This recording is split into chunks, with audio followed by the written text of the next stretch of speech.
Judges, referees, and other personnel, communicators, etc. We're starting in 2 minutes.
Fighters for the first fight ready. We are about to go live. 30 seconds to live.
and gentlemen, chess boxing fans around the world, thank you for tuning in to the 7th Chess Boxing World Championship here in Loznica, Serbia. Once again, we would like to thank our title sponsor, Fixed Price. We could not do this event without you. And to our broadcasting partner, Chess.com, Chess TV, thank you for amplifying our sport to the broader chess community. Also, our partners at both the Serbian Chess and Serbian Boxing Federations for helping to staff this event. We couldn't do this without you. We are getting into an afternoon of the Chess Boxing Classic Finals. First, we will be starting out with a female matchup between the United States and Russia. First to the stage in this Chess Boxing Light Finals, we will be welcoming the fighter from Russia. In the white corner with the white gloves, please welcome Olga Druzahina.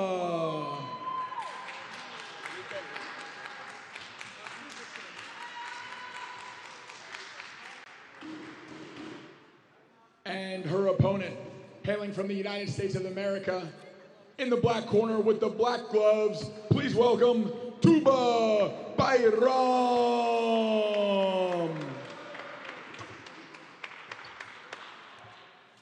This will be a 6-round bout alternating boxing and chess until checkmate or technical knockout. In Chess Boxing Light, we do score punches as points, and there will be a winner at the end of the round announced by the judges immediately following that round. Fighters to your corners, we are going to begin when each fighter has their protective equipment on and the referees are ready.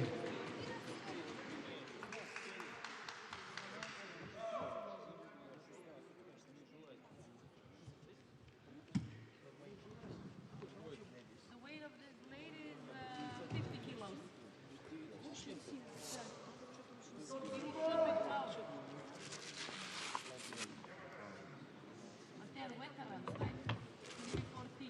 All right, these ladies are in the veteran division, over 40 in age, meaning extra protective equipment is being used.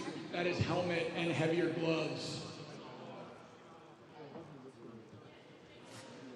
A little background on Tuba. She is the wife of an already gold medalist from Team USA, Barak Gezin. And she decided to join in the training camp of Barak when he decided about a year ago to chess box. She started learning both chess and boxing for this specifically. She does have a combat sport background in Brazilian Jiu-Jitsu, where she and her husband co-own a Jiu-Jitsu gym in Virginia.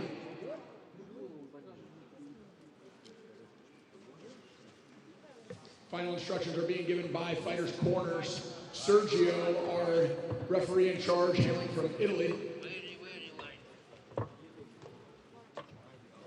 Fighters to the center of the ring. Final instructions to be given, gloves to touch. Judges ready, timekeeper ready, referee ready, fighters are set. They have to change gloves. 14 ounces, not 16. 14.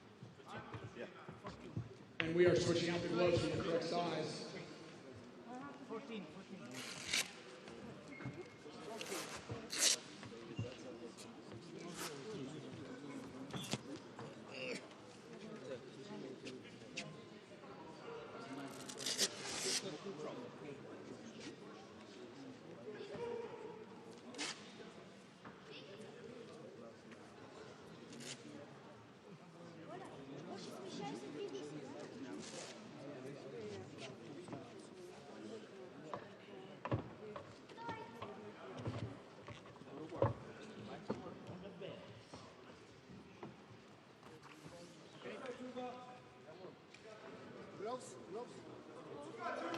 Gloves to touch, fighters to corners, seconds out. Chess box. Immediately Tuba. Straight to the action. The next is scoring, okay? Fight!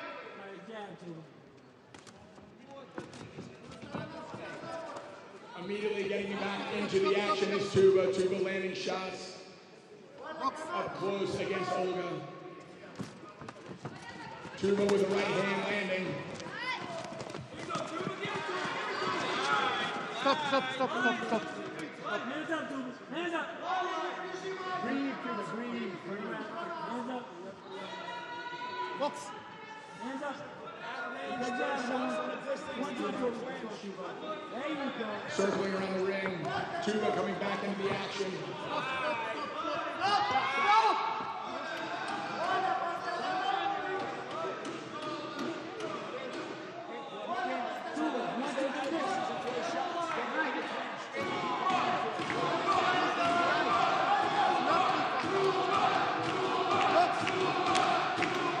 And back to the action after a caution.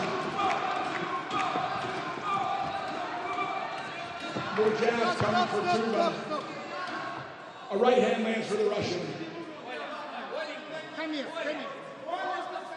Warning. One warning against the American for blocking the clinch with the arm up. Box. Let's go. Step around. Use your angle. There we go. There we go. 4 or 5 punches landed for the American. And they get up. If you want to finish this game, please right. Okay? It's the last time. Okay? If you want to finish, please right. Okay, light, Tuba. Box. And there's the bell. The end of the first boxing round is in the books. And we are going back over to the board.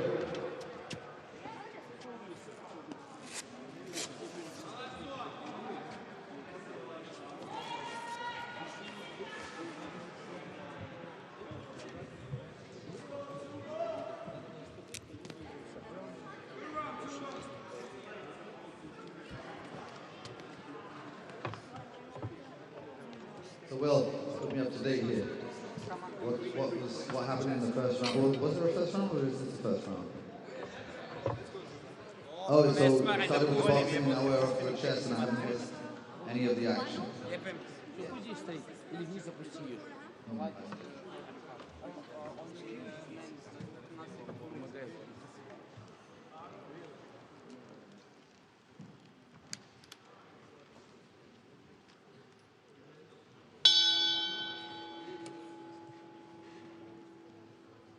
And by split decision, this round was awarded to Russia. And a Caro-Can on the board. By USA. Oh, playing a very solid way of playing it. Here you could exchange and then play C4, which would be pan-off attack, but this is just a very regular way of trying to neutralize the strength of theoretical of just to make that not so important and just find normal squares for the pieces, probably not finding an opening advantage per se or trying to really say I have the white pieces, I'm looking to get something out of the open, but just rather, okay, we'll go for a middle game. Yep, pretty standard Caro-Can here with both whites, bishops finding their ideal diagonals, and white immediately jumping forward, knight e5, trying to press their development advantage. Create the around that e5 square a place for transactions to take place, a little bit of a commercial carrefour, crossroads. And something white might be looking for here. Light square bishop, the cornerstone of their position, pointing towards the enemy king along with that powerful diagonal. Generally, in this type of structure, the strongest minor piece for white is the light square bishop. And if we do compare it to black's light square bishop, it is more active. Nevertheless, it's not because it's behind its own pawn, so that bishop on b7 is bad per se. It's still looking down the diagonal, potentially, at some point, black also might do something similar as white is doing now, and the bishop might regain its full strength. Now, it's very difficult to actually calculate the right moment to do things. She's attempting it in any case, and saying basically, even if I do lose a pawn, well, you'll no longer have that asset of the white square. Oh, actually doing an exchange, so that's a very interesting, very optimistic, but certainly surprising. their moves prior to that from the white piece is very logical, improving everything. And knight before a very interesting jump, and we'll see if A lot of purpose was not consistent with what I thought. Well, if she had taken with the bishop, she would have no longer had it, and then the light square with the bishop would be very strong. So this is interesting, although it is very risky. It is proving to be... now second h7 pawn. Now she can justify the strategy. Yep. Maybe if that h1 had moved, maybe h6 something. It's a very aggressive option chosen by white here, sacrificing the rook to go after the enemy king.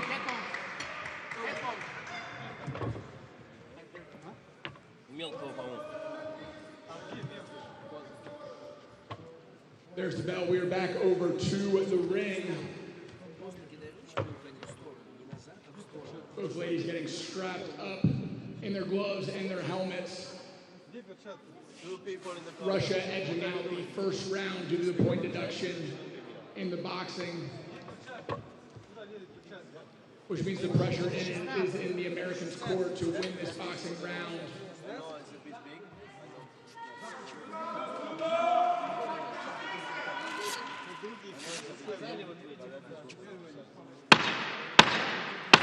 Low time warning has been signaled by the timekeeper. Referee is ready.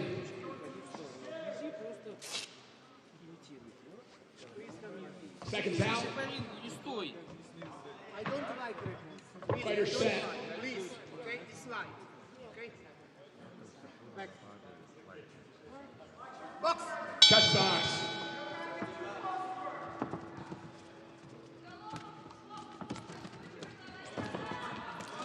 And a flurry of punches come from the American as the Russian retreats. She is throwing shots in retreat. Stop! There was a punch to the back of the head by the Russian after the stop. And a caution to the American not to push. Box!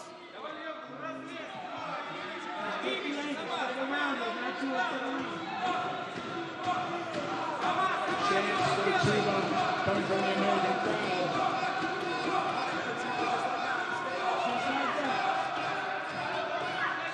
And the Russian in the corner taking a lot of shots. Trying to fight back.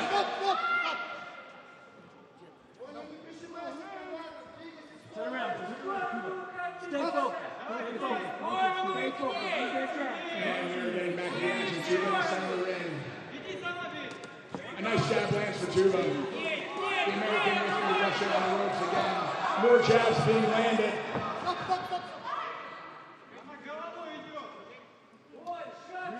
Box! The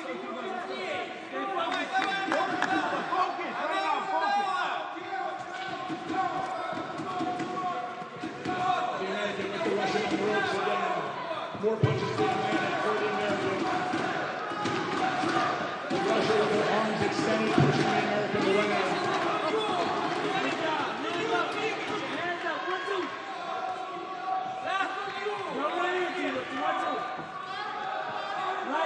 Tuba now throwing uppercuts. More shots being landed with the Russian in the corner. Once you turn around. I know, but stop. And there's the bell. Fighters to their corners, protective equipment to come off. We will be heading back over to the board. Judge's decision on that boxing round to follow. No point deductions. That round means the higher frequency of punches. Well, I won't say anything before the judge's official decision. Aggression in the ring, about to translate to aggression on the board.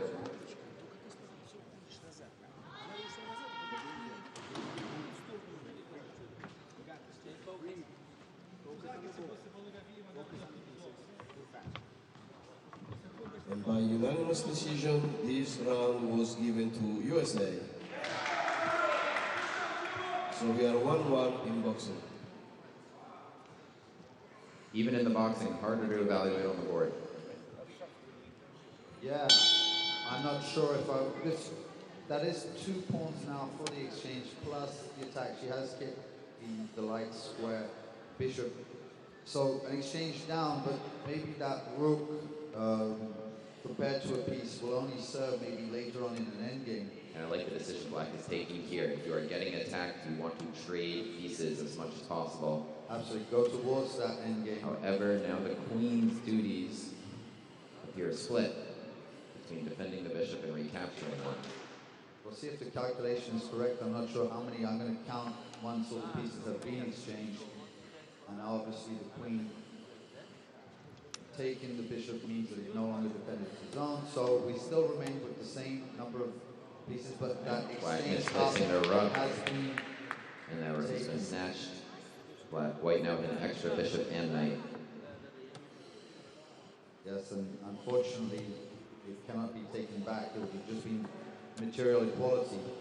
Queen's traded, and white goes to the endgame with an extra bishop, knight, and pawn. Making things and a less difficult. time advantage. And the time advantage.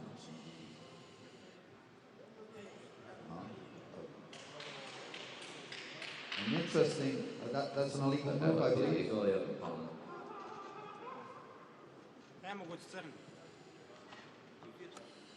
This one square. And she does right not to take the bishop. She has seen through the tactics of White, of Russia. White Nevertheless, seems very capable of pressing the game advantage. Yeah, maybe King G8 just to defend the pawn rather than the A5 move, which might not have been the priority. Black needs to move quick here in order to force another round of boxing. Just 13 seconds. Hesitating to find which move exactly. The white rook lifting up and more aggressive. The black player runs out of time. There's no more time. The Russian flag and the American.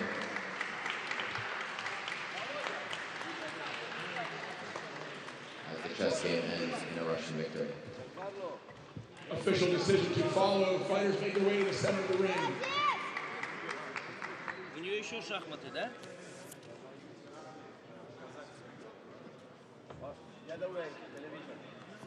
This chessboxing white finals in the 50 kilogram weight division was won on the board via checkmate.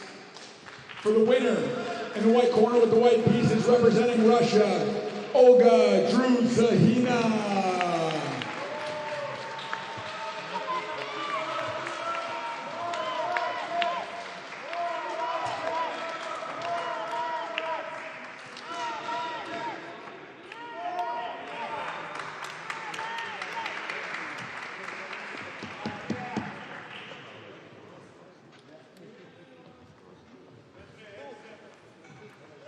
And Chessboxing White is finished for the 7th Chessboxing World Championship with that fight. The rest of the matches today will be in the Chessboxing Classic division. We are going back to alternating between chess and boxing until checkmate or knockout in 7-round bouts. That is 4 on the board, 3 in the ring, 3-minute alternating rounds, with a total of 6 minutes on each chess clock. Our first match is in the Masters Classic division, 100 kilograms. This will be a finals between Russia and the United States of America. First to the stage, representing Russia, in the white corner with the white pieces, give it up for Evgeny Golvyazin.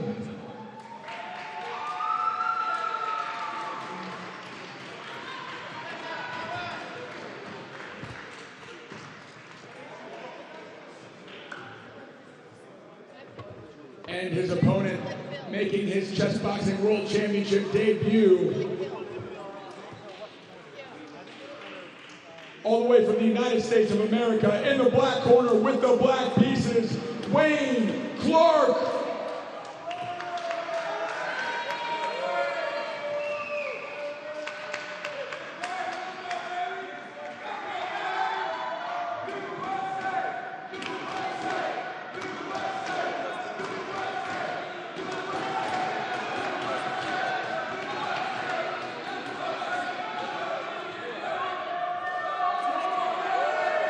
We do have a stare down to begin the match.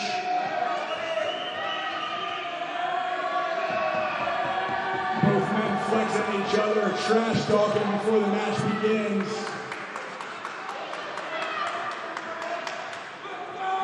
Fighters to your seats, ear protection on.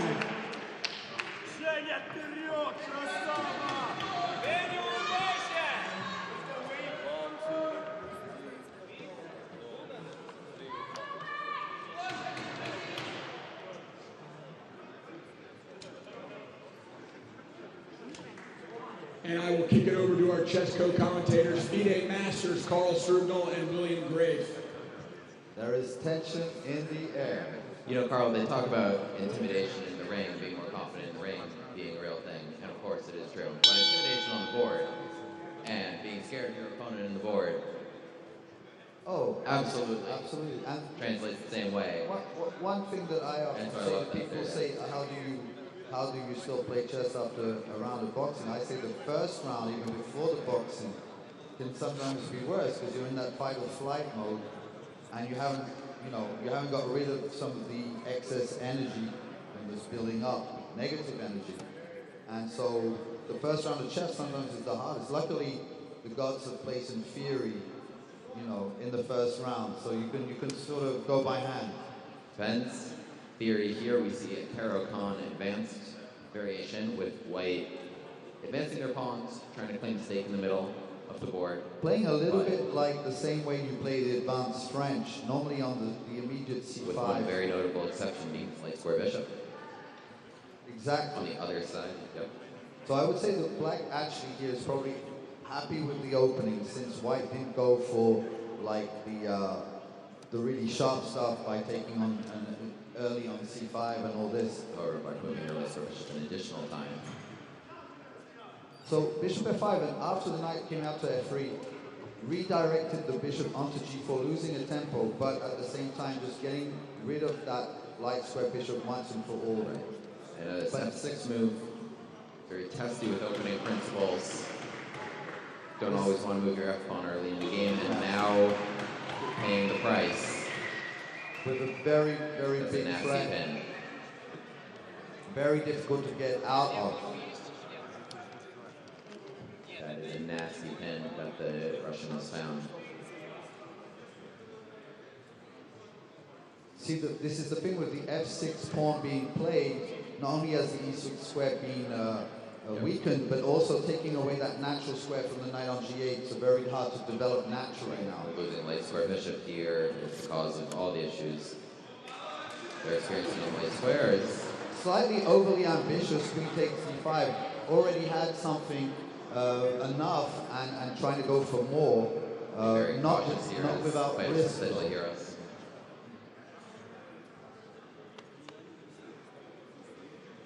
So building up an even bigger threat, but at the same time, not cashing in. And yes, this is the main. Like yes. By taking on b5, you actually manage to defend against the mate threat. So the white player had him, it looked like got a little greedy there, and the American finding a way out. Salvation, we could even say. Nothing is clear now. Roughly evened out. Yeah, and with the pawn less, I actually starting to prefer black's position. And there's the bell. The American finding his way out of a very tough position on the board to make it to the boxing round, where he is the first in the ring, ready to suit up and represent the United States in this Masters 100 kilogram weight division.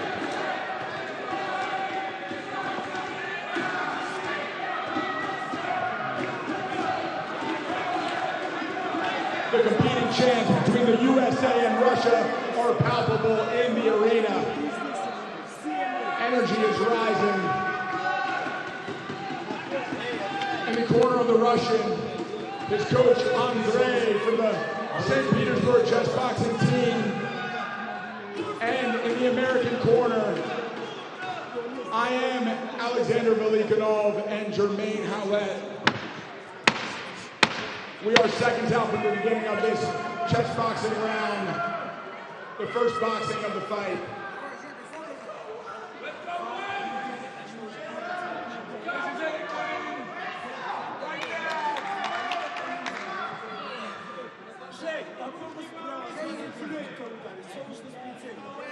Final protective equipment being checked by our referee in charge. Fighters in center of the ring.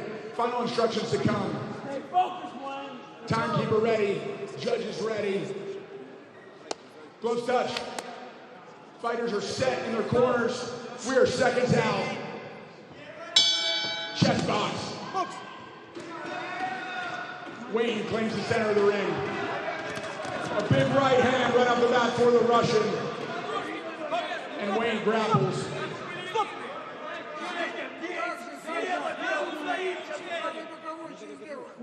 A caution for using the inside of the glove to the Russian.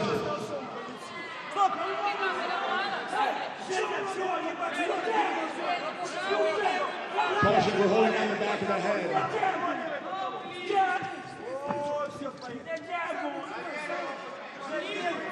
Both men staying at a distance.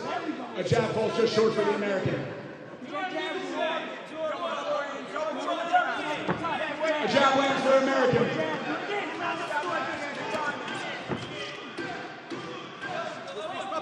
And both men clinch again in the center.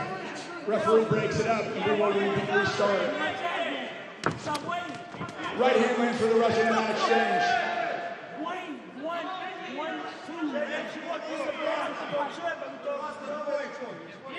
Another caution for a clinching.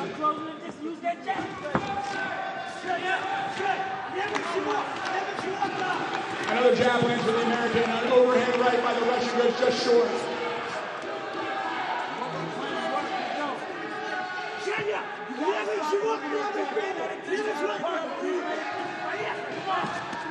A right hand counter grazing off of the American's helmet.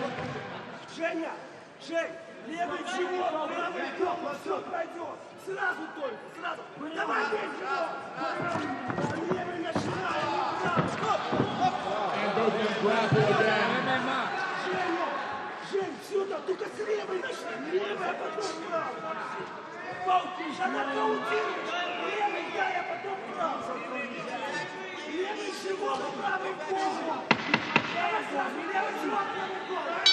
And there's the bell.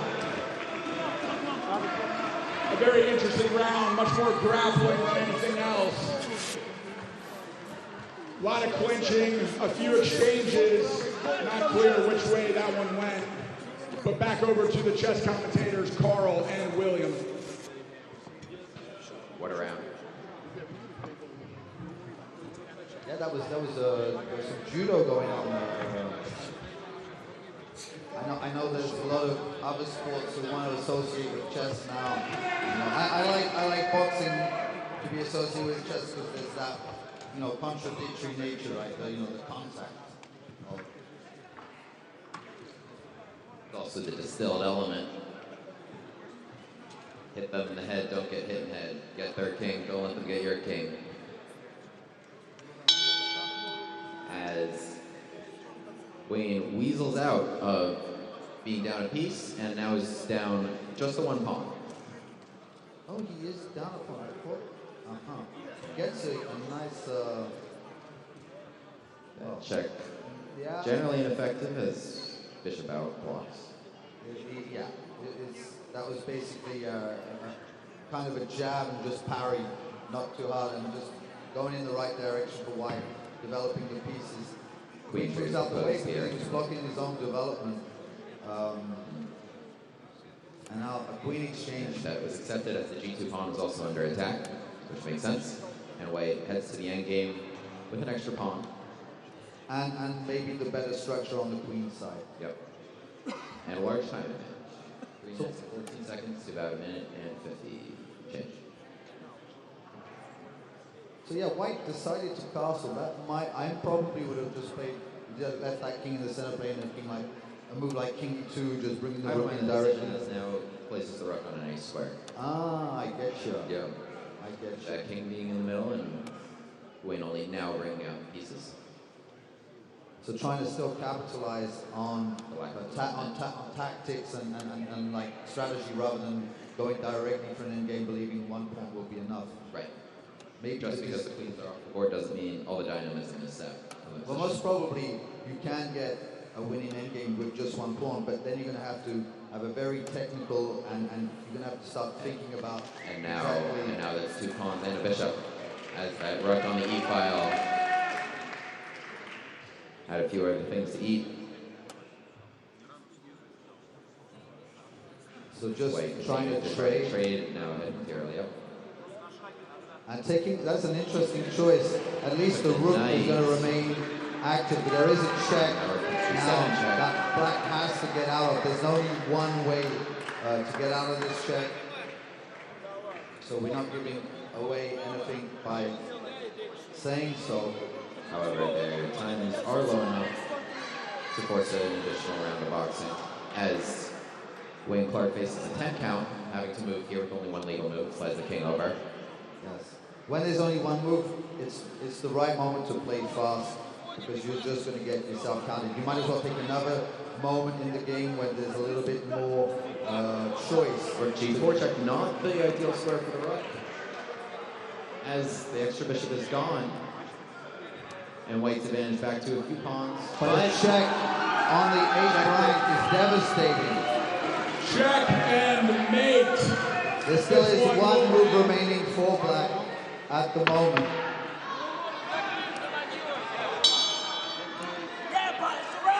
Ladies and gentlemen, do we have a bell? Yes, I believe the bell did go first in this particular instance.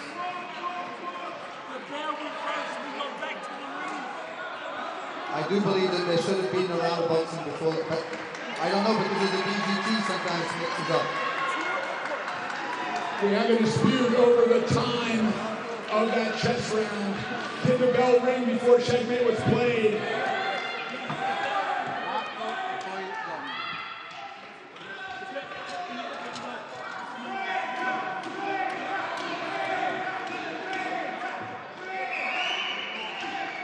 Okay, the referee says there was mate and then the bell. So mate was first. You might see the board with a slight delay, but on the board, he's on the board, he's a FIDE referee, so he knows what he's doing. All right, checkmate on the board before the bell rung. This will end after 1 round of boxing, 2 of chess, just before the end. Official decision to come.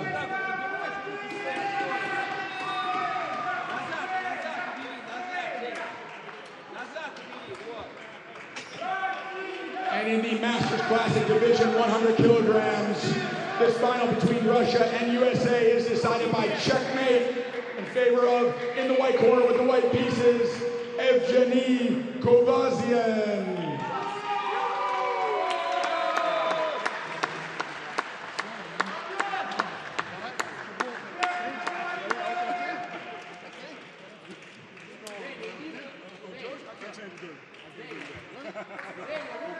Good sportsmanship in the center of the ring between these 2 countries, USA and Russia.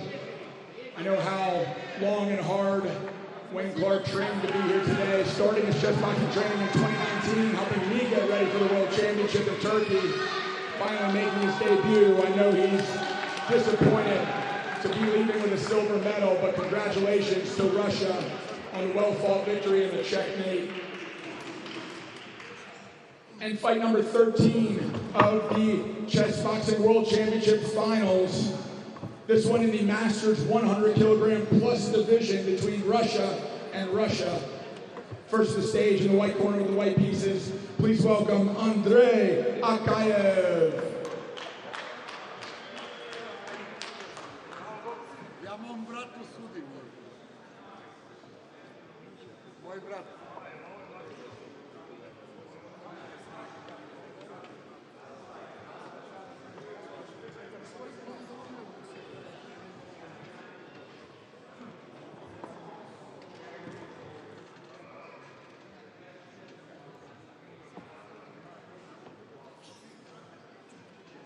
And his opponent, also representing Russia, in the black corner with the black pieces, please welcome Sergey Soreta.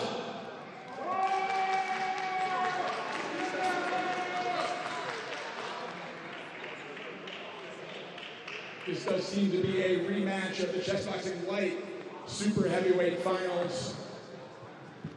This time they have changed colors. This Russia on Russia action will begin in just a few seconds. Timekeeper ready. Chess arbiter ready. Fighter's ear protection. Ready. We are seconds out. And chess box. Love a super heavyweight gold medal Russia v Russia showdown.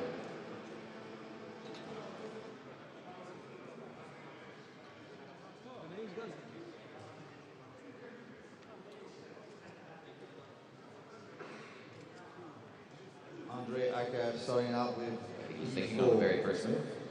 For E4. And a long thing, maybe trying to refute E4 from the start. That would be something.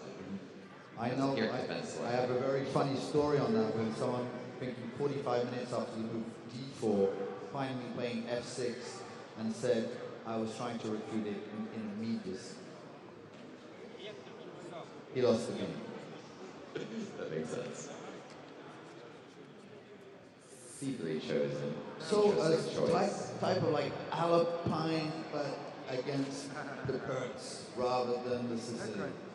It's postmodernism. They're coming up with something. It's not hypermodernism, it's postmodernism. Slow pace here. Looks like knight to F6 on the board. I think both of them want to get to the boxing scene. They're taking a lot of time. I want to see that too. I'm not sure, but I think these two fought earlier in a light version, and now they're going to get it on full blast. Love a good rivalry. Bishop D3 chosen to defend the E4 pawn from the knight. A strange square, but you can like snake-like move around your own structure. It's a little bit. Tuck it back in. Yeah. It's not so, traditional, let's say, but there's nothing particularly against it. Black isn't giving white any problems right now, so. Very slow pace here. Just a few moves in. They spend a minute on their clock out of 4.5 to start. C5 chosen. So now we're back into a Sicilian, and if he plays a normal development move, we might actually end up back in some kind of theory, because I remember people playing like this against me. Yeah. The Sicilian with D6 and C3, which is a little less, let's say, common than either on the second move or after moves like knight C6 or E6 going towards French kind of structures. On D6 we rarely play C3, but we do play it with this type of. Right. C3 is generally the only purpose would be is if there's a pawn control need for and the hammer sounding for boxing coming imminently, which I'm excited to see. Here we go.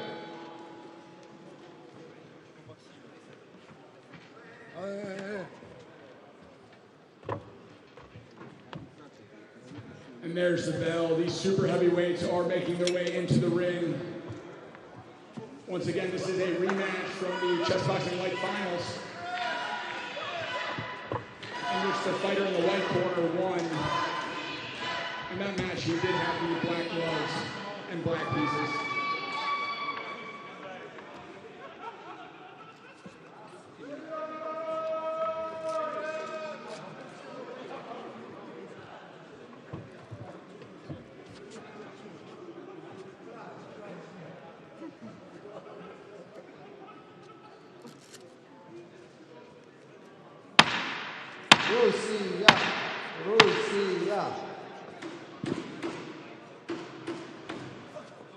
Alexandra, Russia.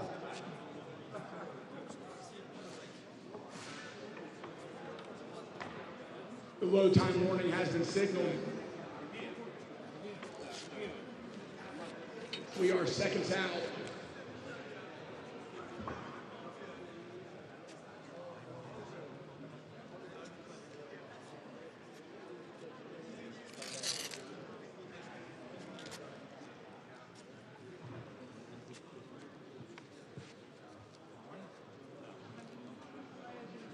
Referee in charge from the Serbian Boxing Federation is checking protective gear. Fighters to the center of the ring. Final instructions to come. Gloves to touch.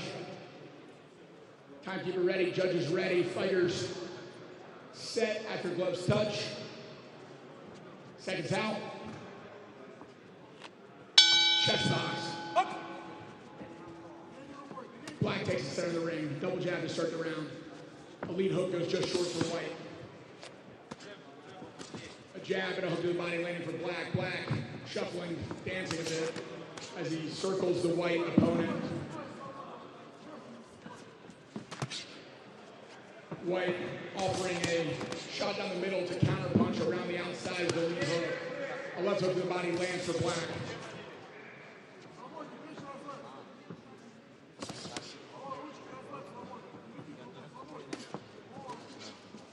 Double, triple jab for Black. White landing a jab. Another left hook to the body lands for Black. Triple cross landing for Black. A very uncommon combination to see. Hook to the head, hook to the body for Black. And after the third hook, White lands a cross down the middle. Really good angle change by Black to land a lead hook out of that exchange.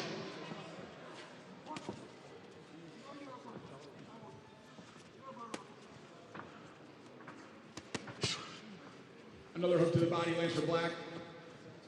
White trying to close off space from the outside fighter. White with Black on the ropes. Can he take advantage?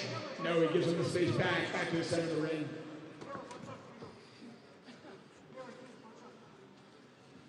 Black breathing from his mouth. A little bit of fatigue potentially setting in for these big men.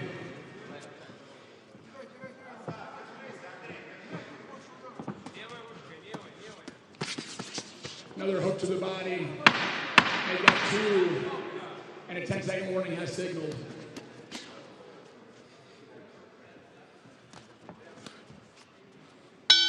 There's the bell. These two big men will take off their protective gear, sit back down to the board, and pick up the game where they left off, trying to wrangle in their breath and their heartbeat to sit down and be able to focus on the chess at hand. Back over to our chess co-commentators, FIDE Master Carl Strugnall and William Grafe. Thank you, Matt. So White ended on a developing move after the slightly provocative Queen sortie. The pace is slow, and they're going to have to pick it up.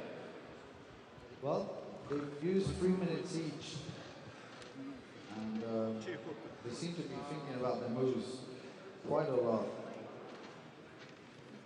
for this opening phase. We're used to seeing people dash out their moves up until now, and now, for some reason, in this game, And immediately Black playing knight g4. a high Being progressive consistent move. with what they tried to do with Queen b6. He's trying to make 2 pieces work together. And he's managed it. Amazing. He's managed the trick. Just like that, it's over.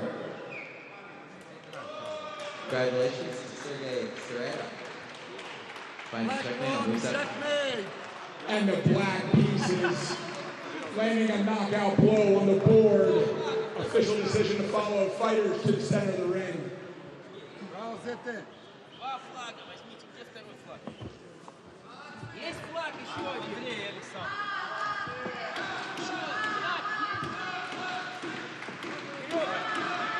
Я бегу за флагом. And the winner of this Masters Classic 100+ kilogram weight division, by way of checkmate, in the black corner with the black pieces representing Russia, Sergey Serrera. Congratulations to Russia for a gold and silver medal in this Masters 100+ weight class. Что?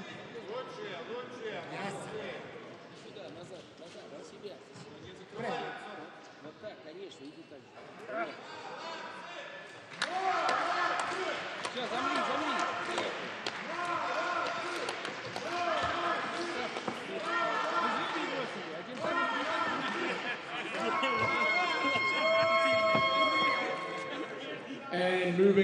with the programming. We are out of the Masters Division and back to regular classic. These are the highest performing Chessboxing boxers in the prime of their careers. And we are starting with the 69 kilogram weight division in another Russia versus Russia final matchup. This one, a storied rivalry between two Russian teammates. In the white corner with the white pieces, please welcome Abdurrahmanov.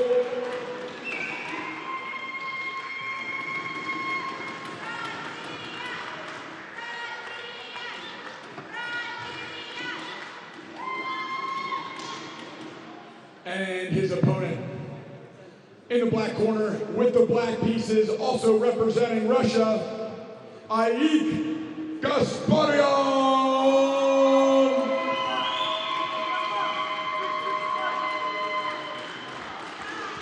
In this matchup, they have fought many times, trading victories between the two.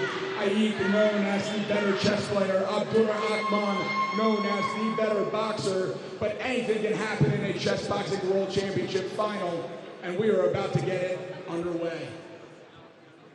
Fighters ear protection on, chess arbiter ready, timekeeper ready. And there's the bell, chess box. It's really nice to see 6 minutes on the clock. And they're going to be able to take their time a little more and show a little bit more of their chess. Obviously, with the blitz format, it's you know, intuition can only take you so far. At some point, it's good to be able to calculate around, at least in some kind of critical position. Here they have. Sounds like we're about to be treated to a very high level Chessboxing finals.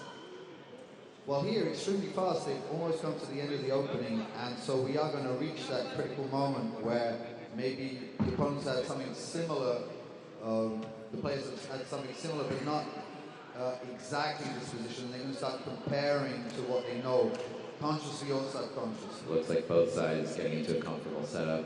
White player now thinking, after making moves consistent with a lot of setups you see out of the English variation, C4, E4, Bishop G2, Knight E2. The black player looking at this move A5, white trying to figure out an idea of what to do next. Well, this is it. A lot of moves and striking with F4, which is a huge strike to do in the middle of the board. We could see that black wanted to play on the king side and started just playing that A5 move to stop white expand on the queen side. So white has said, okay, we'll take the battle and we'll both try and make it out, you know, on the king side, on the same side of the board. So this is going to be like a bit of a fireworks in the center. Something, maybe it'll implode and lines will be open. Very dangerous for white. I think that he might have time in the end because you'll probably have to sacrifice something which wouldn't quite be worth it to get any kind of immediate attack. And I think he'll still manage maybe to bring his king to safety. White now with a big decision about how to recapture on F4. In these past few moves, he's been spending suddenly a lot of time after blitzing out their first 8 or so. Yes, very difficult to imagine any other candidate moves than taking the pawn, so there are 3 possibilities. And some involve placement of pieces. Maybe if you take it with the knight, you could have gone later to D5. Chosen, and black seems to be going after this king. And this is the moment that I was talking about just a little earlier, where Abdurrahman now has to figure out if his king is safe enough on the king side or not, but it's an urgent matter. It has to be dealt with immediately. Very middle move, it's normal that he takes a little bit of time to play a move that might seem obvious for some, but there might be other options. As the bell rings, a 2-minute time advantage for black. These two rivals will meet in the arena. The winner of the Russian Federation National Championship, Iepe, overcoming Abdurrahman in chess. Can Abdurrahman claw his way back and get revenge, maybe earning an advantage in the ring as the better boxer? It has been noted that Iepe is about 2,200 FIDE, Abdurrahman about 2,000 FIDE.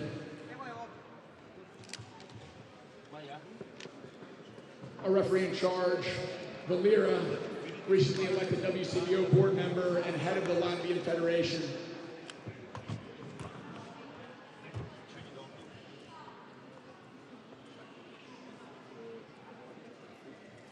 Protective equipment has been checked and adjusted. Fighters should descend the ring. Gloves to touch, final instructions to be given. Judges ready. Timekeeper ready. Fighters are set in their corners. We are seconds out. Chess box. Gloves touch. Both men, teammates and friends eyeing each other down, knowing that for the next 3 minutes, that friendship is on hold. Caution for keeping the head up to black. He immediately did it again, a second caution to black.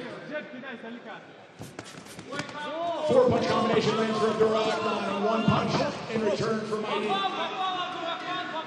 Warning for pulling the head down to Abdurrahman.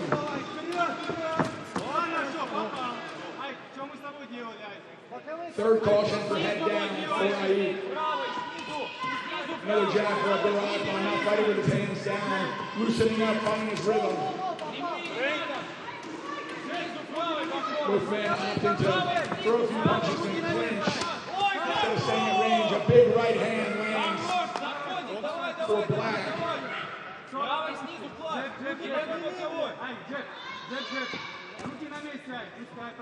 Jab and a crosser just short for White. White loading up for a looping right hand that goes just short. Both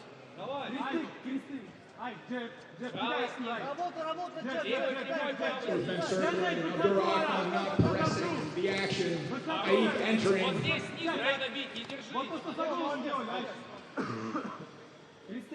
After a quick break, we are restarting the action. Abdurrahman trying to loosen up, bounce. Hands down again. Right hand lands for Iepe. Abdurrahman fighting back. A lead hook lands square on the cheek of Abdurrahman. Iepe with 2 punches in that exchange.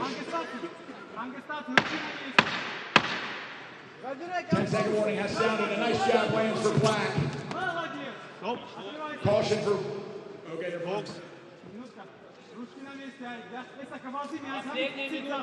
Abdurrahman closing in the final seconds. Lead hook gets caught up by the guard of Iepe.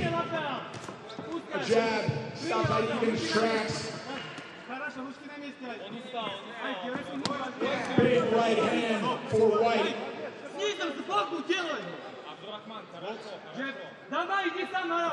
An uppercut lands for Iepe. Abdurrahman responds with a hook. Big right hand and another for Abdurrahman, a little out of control. A caution for not using the back of the glove.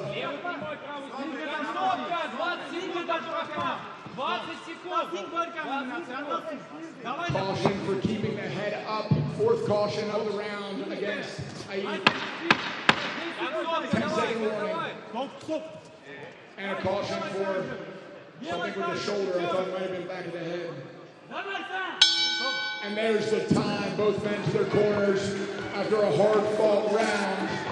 Majority of punches being landed by Abdurrahman, but the bigger punches being landed by Iepe with counter rights.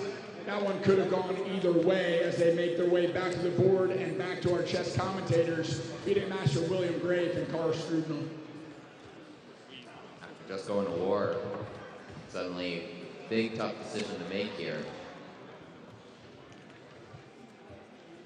He was very well conscious of the decision he had to make before the round ended. The fact that he wasn't able to actually make a move and press the clock, he's probably gonna, that time's probably been lost now. He's just probably gonna have to start from scratch the calculation where he left off, probably not really remembering the details of it.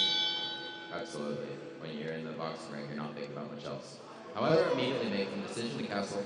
He's going with intuitive mode at this stage, right? probably So that's what you got to do. It Just 3 seems minutes on your clock. complicated, but let's go. And I think it is the right decision. You were hardly going to play a move like King D2, King C2. Maybe a little bit later. Maybe Bishop B3 was a possibility. Knight D5. But then Bishop H4 check was coming. No, yeah, of course, Yes. of course. So White now, having solved the problem of their king, the lack of G-pawn not being too much of a problem, tucking in on H2, nice knight on D5. Really, the biggest issue in the opening is that they spent over 2 minutes on a few moves, and now face a time disadvantage. But as we settle into a relatively normal middle game position. Well, Abdurrahman, usually being a very fast player, very blitz-oriented, maybe bullet-oriented type of guy, normally dashing out moves. Maybe the fact that he had lost on against Iepe before in chess making him a little more hesitant. And exchanges on D5 here. E takes D5. So a powerful knight off the board. And knight D7. Trying to find a square. White looking for activity on the king side. Looking to exploit the fact that he doesn't have the coming G-pawn. back, a pendulum step, very Russian style. Says, I don't have the G-pawn, that might be a problem for your king. Puts the rook over there. But it's true that it's given White time to transfer the White to a more active place. Now, it's less defensive, the G-file being open. At the same time, I don't see anything too bad with all the squares seem to be protected. The black pieces can't really immediately come in with effect against the White king. And it's actually the rook on G1, which is doing a very good job of giving a lot of potential counterplay. We see it with this latest move, Bishop H6. Putting a lot more pressure added to the G7 pawn. As White tries to utilize his open file. Bishop E5. Which could be a big problem, but we will find very shortly that there's a way to get out of the pin. It's just that there's going to be much less attack. You really needed that bishop on H6. So White finds bishop F4, and those bishops trade, and Black has done a good job figuring out. No? No, that's an illegal move. White thinks they had checkmate. Unfortunately, the queen was temporarily pinned to the king. They have come to... They are chatting during the game between opponents, finding it very amusing. It's a first for Chessboxing. Black has generally done a good job parrying White's threats onto their king. And now a queen trade here, there's no way out, and we'll be entering into an endgame. But not before we enter another round of boxing. However, a huge blunder right before the bell. Blunders are on the board.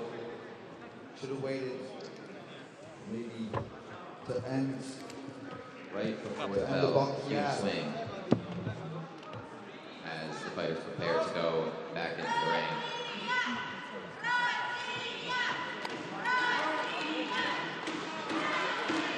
And the Russian chants begin. But which Russian are they chanting for?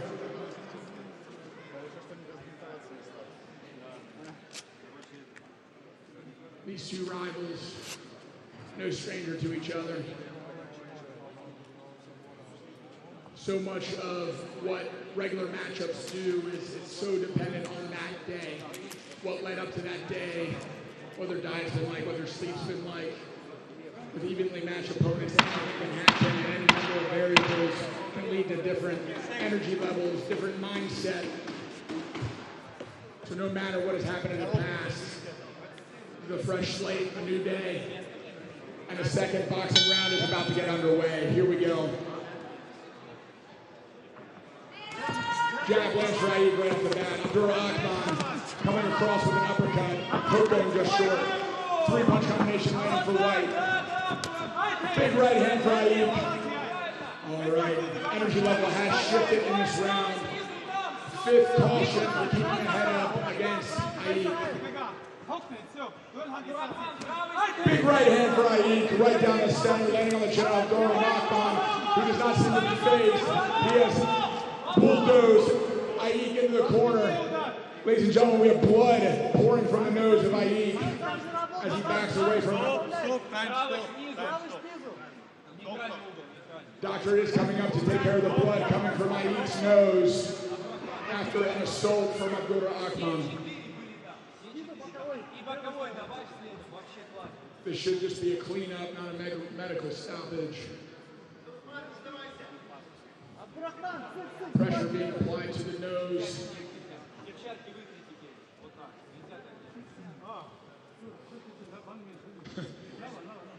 A look of knowing that the pressure being applied to the nose first. Panting a target in the center of the face for Abdurrahman. And there it is again, another punch lands square in the nose for White. White, smelling the scent of victory, comes forward trying to end it right now. Iepe switches stance to southpaw, dancing away, eager to use up time in this round and get back to the board. A jab lands for Black. Caution to keep the head up to White this time.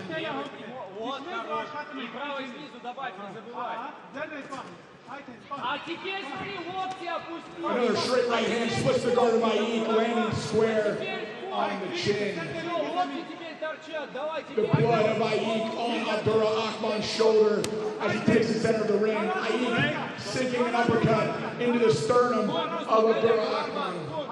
Abdurrahman breathing heavy after that uppercut, but still coming forward. Starting to get a little fatigued, a little sloppy. As is typical when exhaustion sets in. Right hand landed outside the exchange. Second caution in this round for Abdurrahman for keeping the head up.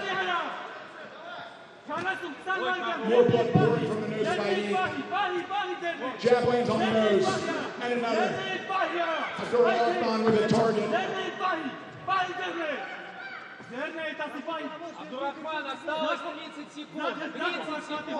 Iepe tasting his own blood, but still deciding to come forward.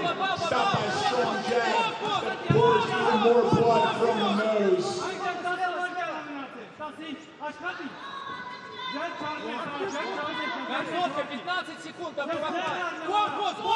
Left hook to the body lands for Abdurrahman.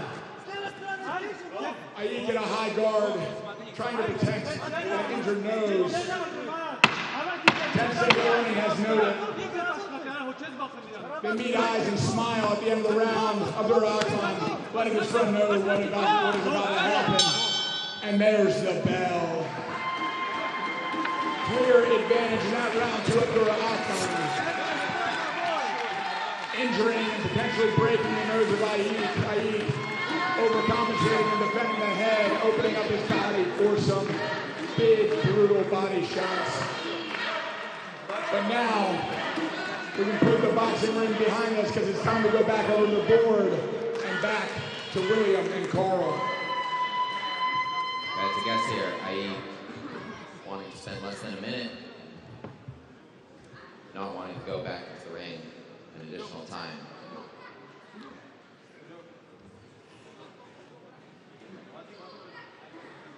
A huge change right before the bell right there as the night on E2 was snatched. We're entering an endgame with Black having an extra night.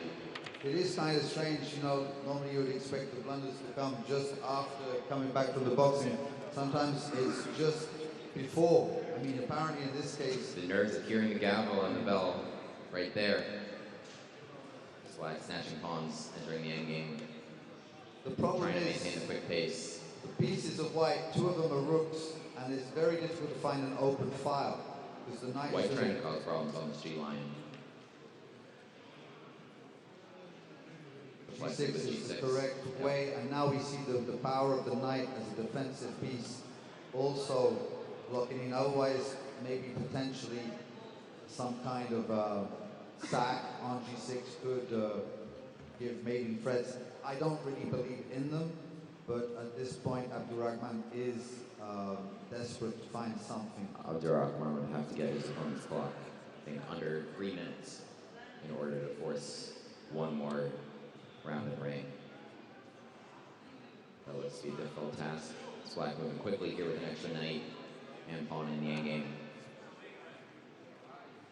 very conscious of that time. 19 seconds left for white. Not even trying to pick up the pawns and give counterplay. He is just playing as simple as he can. Abdul Rahman doing his best to open up the position and find some targets, which he is finding. So again, I believe there was a pendulum set by the knight going back and forth to the c5 Good square. job with the knight to hold onto the c-pawns. 9 seconds left for Abdurrahman. You can taste it. 5 seconds. The problem is the decision is just way too easy for Just a couple seconds remaining in this gold medal matchup. And that is time. It's over. Congratulations to Iepe. Ladies and gentlemen, official decision to follow, but with time running out on the clock, it looks like the Russian Federation National Championship winner will uphold his position as number 1 in this 69 kilogram weight division. This final matchup between Russia and Russia is decided on the board by technical checkmate, time out. In the black corner with the black pieces, give it up for your world champion, Iepe Rubingh. Congratulations to Russia for taking home gold and silver medals in yet another weight division.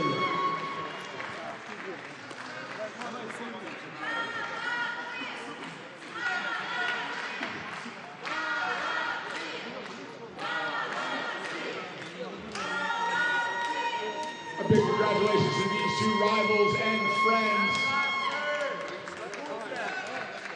Andre, always willing to take a few moments for pictures.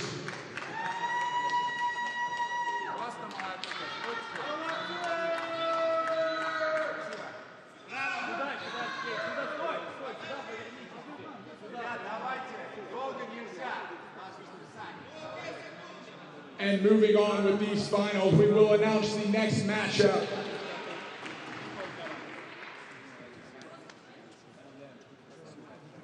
Staying with the theme, this will be another Russia versus Russia finals.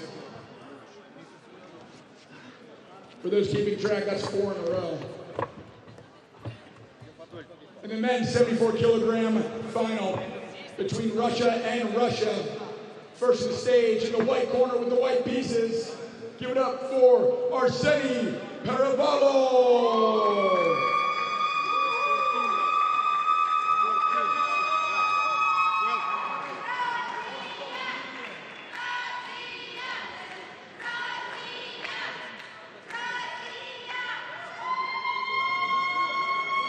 And his opponent and teammate in the black corner with the black pieces, also representing Russia.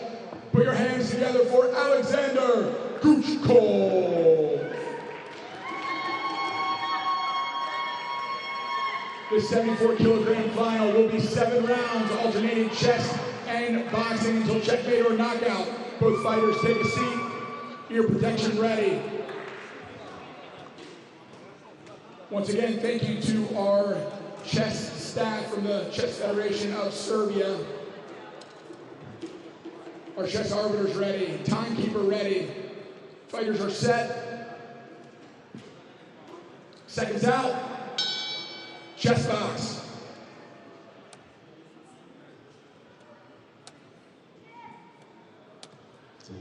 Indeed, quite impressive. A third one in a row. It is pretty impressive.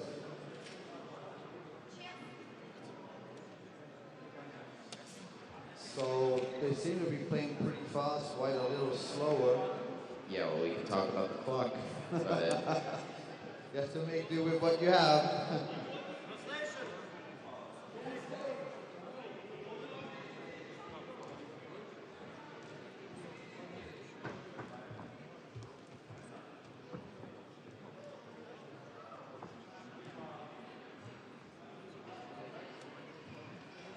Looks to be a sort of bird's opening. Changes in the middle. White is already castled. And H5, ambitious by black, going after the white king.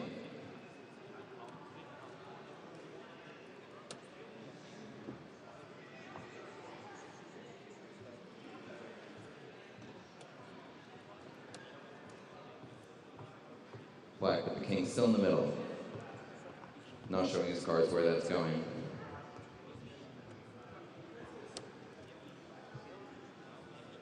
As they continue to bring out the pieces. Black has castled long, declaring war. Opposite side castles generally make for very aggressive positions, as Black looking to expand where his opponent's king is, and his is not, as you see the position I'm talking about now. What a beautiful image we have here. We should maybe always play with this. I like this too. Not the easiest to understand, but... White now retreat, Black now retreating the knight. That was hit. So both sides will now try to make things happen, eventually on the opponent's king. White advancing the A-pawn. Black also trying to advance on the king side. It'll be a race who gets whose king first. Black, as you can see with the time advantage here, moving very quickly. 5.5 minutes to about 4:15. Very difficult to make sense of the structure of these type of positions. So many things going on. You see the white pawn on the queen side rushing up the board. The center's kind of... Black defended their d4 pawn with this move e5, and now also shooting up with g5, throwing everything towards where that king is. They're all going... Fireworks coming to the board. They're both going all in. Which king is weaker? Gavel sounding. As Black's time advantage grows here, White, big decision to make. And there's the bell. Водички дай ему попить.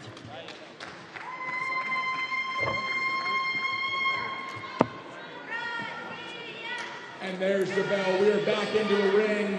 Now I have received some intel on this matchup from the head of the Russian Federation, Peter Zhukov. Guchkov, the candidate master, is clearly the stronger chess player. But his opponent, Arseny, has improved a lot to be able to stay alive on the board and make it back to where he is the stronger fighter in the ring. He won all of his Russian Federation National Championship matches by knockout on the way to the finals. And he was able to knock down Guchkov twice, just one away from finishing him in the finals. So we'll see if he's able to finish the drill when the big lights are on the world stage, or if Guchkov can weather the storm and make it back to the board.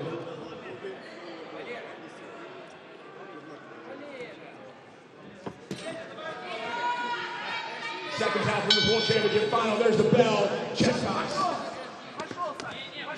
3 hook combination for Arseny is starting out. Arseny displaying a very typical Soviet-style pendulum step in his style. Already landing a big cross on Guchkov. Arseny in the white, Guchkov in the black. Another right hand lands for Arseny. A right hook to the body for Arseny, met by a lead hook to the head by Guchkov. Caution to keep the head up against Guchkov.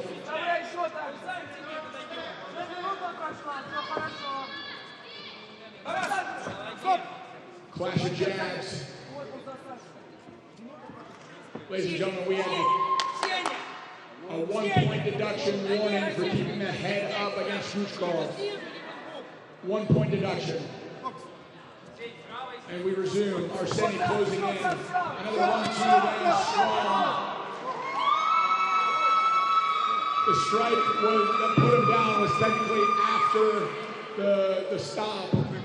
A caution for a blow to the back of the head against Guchkov. It looks like that body shot after the stoppage did a lot of damage though.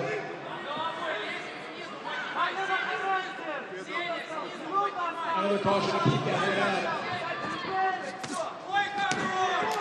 A right hand and a left hook to the head. Ladies and gentlemen, we have the first stoppage of the round. Oh no, excuse me. This is a second warning to keep the head up against the Russian. Guchkov with a jab, trying to keep Arseny at bay. Another caution to keep the head up against Grushkov. A big right hand lands. Arseni cautioned again for blows to the back of the head.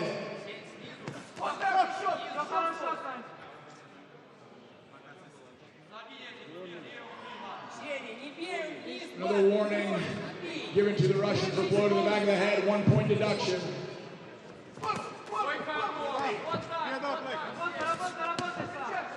Nice 1, 2, 3 lands for Arseni. Arseni closing in. Good head movement by Grushkov.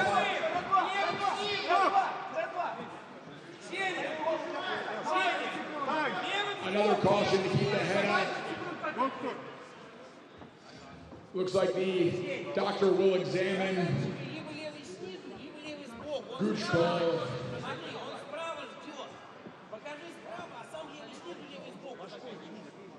Looks like a scratch above the left eye of Grushkov is being tended to by the doctor. A little bit of swelling, no big deal. We are back into the action.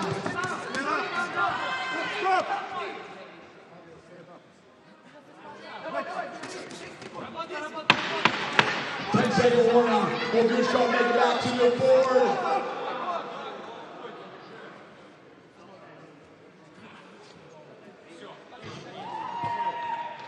Another point deduction for keeping the head up.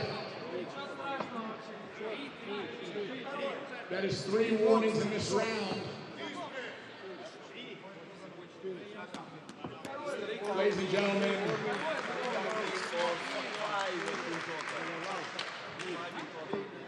this is a, with 3 point deductions, 3 stoppages, this would be a TKO in the ring.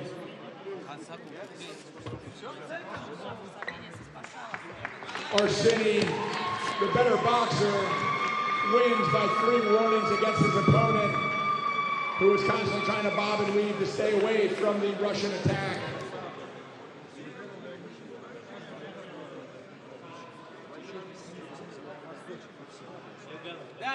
Fighters to the center of the ring, official decision to follow.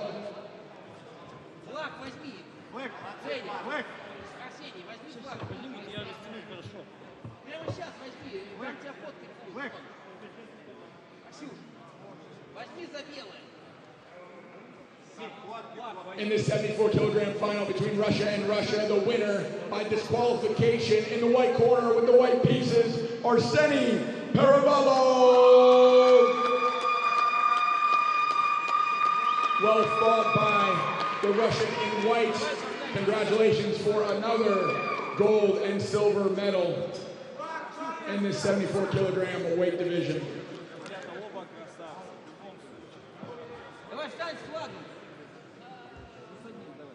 And for the first time in about an hour, there will not be a Russian on stage or in the ring, because this matchup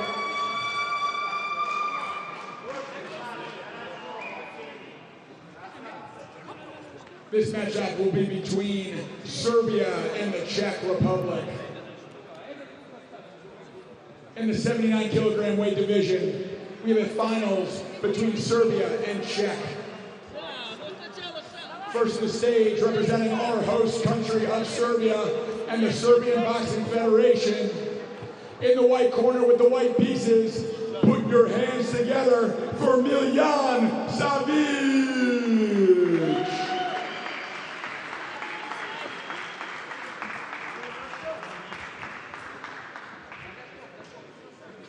His opponent, hailing from the Czech Republic, no stranger to the World Championship Finals. Making his way to the stage now in the black corner with the black pieces. Give it up for David Humboldt.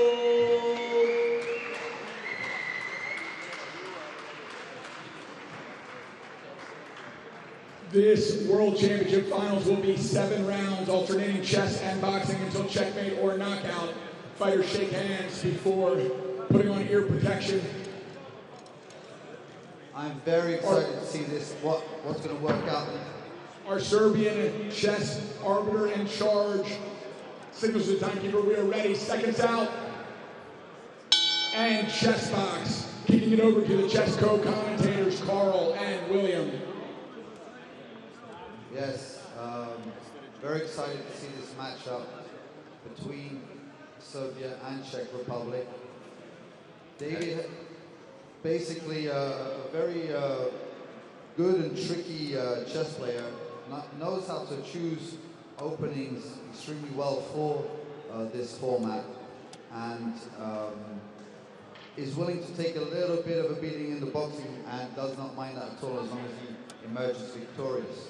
As I recall from having seen the Serbian player with the white pieces box, being able to take a beating and being able to be tricky on the chessboard will have to be on full display against one of the better boxers I've seen here in Serbia.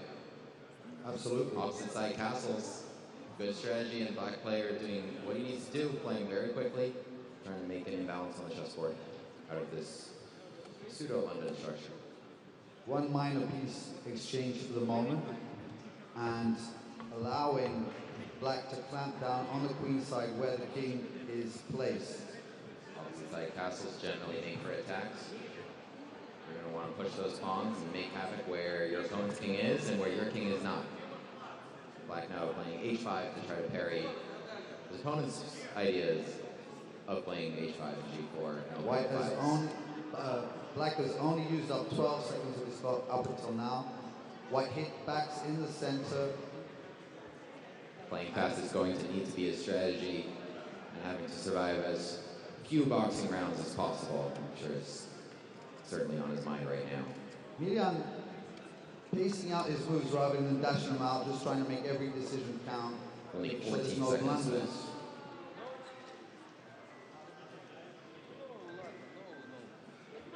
As the center closes up a little bit, making for two distinct theaters of the board. The queen side, where white's king is, and the king side, where black's king is. I definitely believe there is more potential for the attack for black. Nevertheless, nothing too immediate. That is, though, pawn blunder, I believe. Right, white proceeding with this kingside attack, knight takes d4, snagging an extra pawn for black pieces. Definitely has to be. Because 2-minute time advantage, and he is moving instantly. Just moving That's back. 16 moves in 18 seconds. The operation having been made, now he's just moving out of the way, and black manages to take the full center with his pawns. And we have a 10-second count. He really does not want to survive more boxing rounds than he needs to. Very quick here on the board. As we turn over to the boxing now, where the advantage is. Might well flip.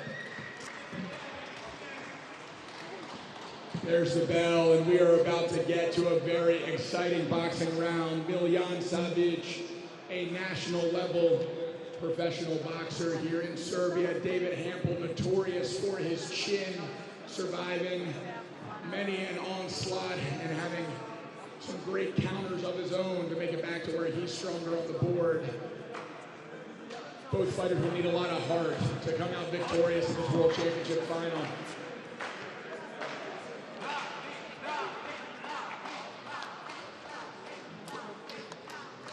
Our referee in charge, Andrei from the Russian Federation, checking the final protections gear.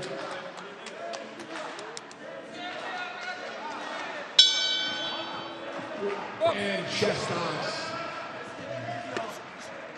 Both fighters in a regular stance. David Hampel's weight a little bit more on his lead foot. Miljan getting right to business, landing a lead hook right before clinching. Caution for the clinch. Nice jab, snaps the head back to Hampel. Another hook lands for Miljan. Second caution for clinch.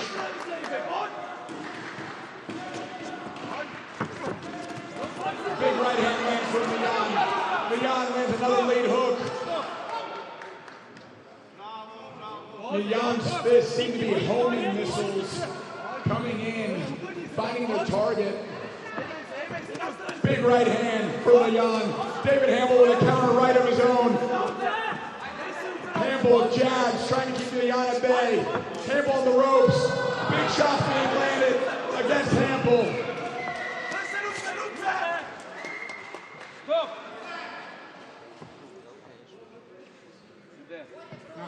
And we're back to the action after a stop.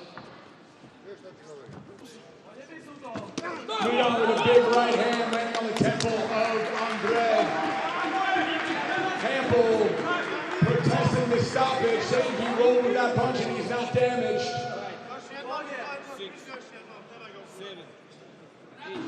A look of frustration in his eyes, but he's ready to continue.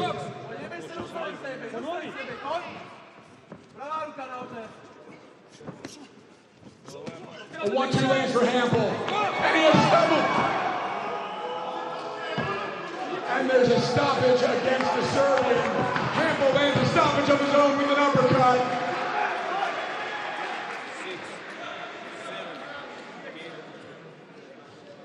Let's see if that damage sustains Emiliano or if he has his legs back. Both men taking a little time to recompose after their respective stoppages.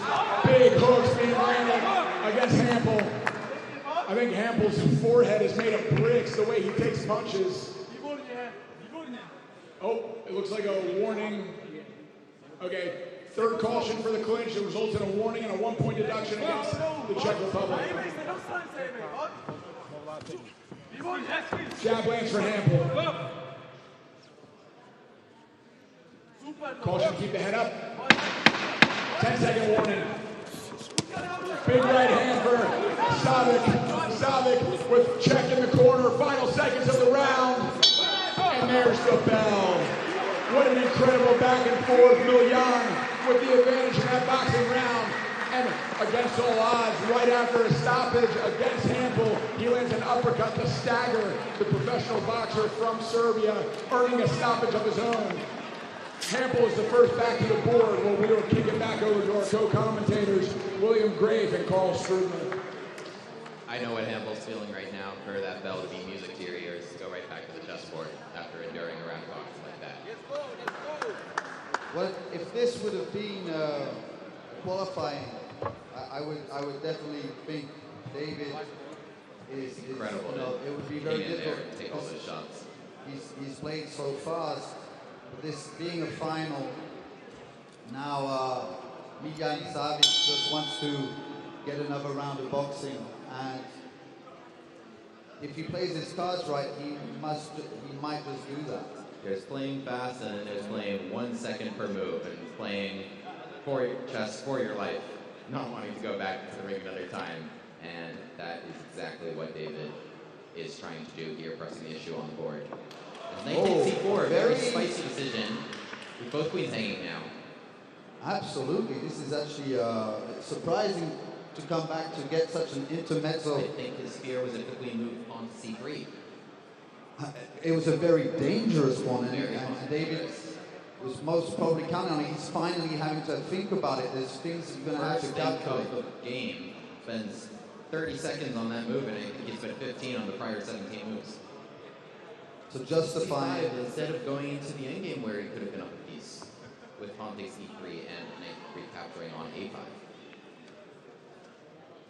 Keeping the queens on the board, really wanting to press the issue.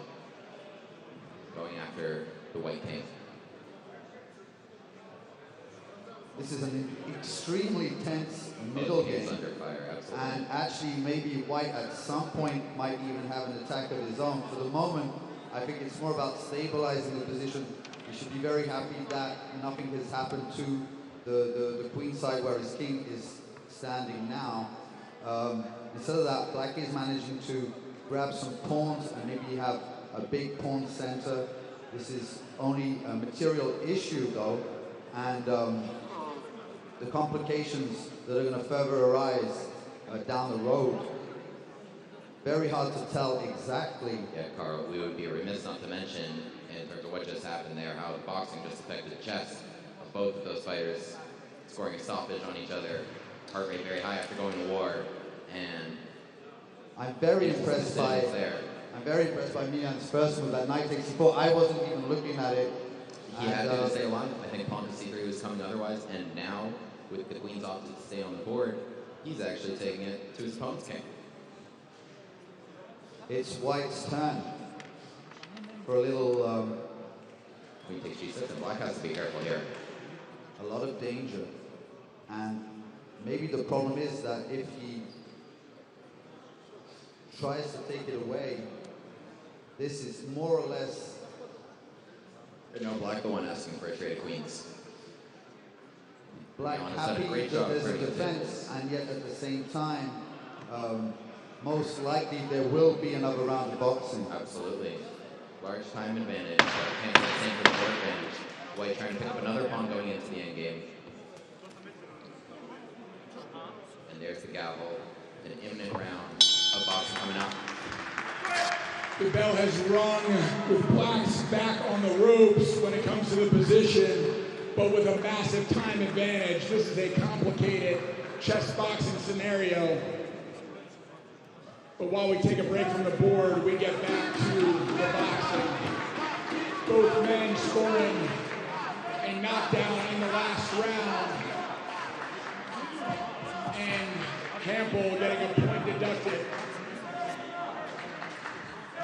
for his head being down in the last, or for clinch in the last round.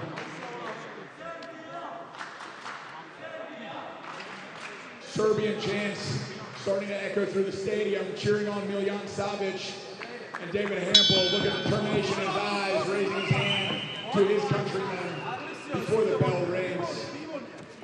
Here we are underway, both men in the center of the ring. A jab to the body lands for Savic. And one in response for Hampel.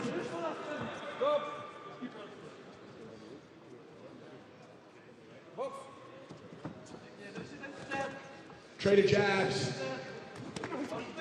And loading up for a big right hand that deflects. And closing space and getting inside. Second caution for head coming down on the entry. Nice jab lands for Miljan.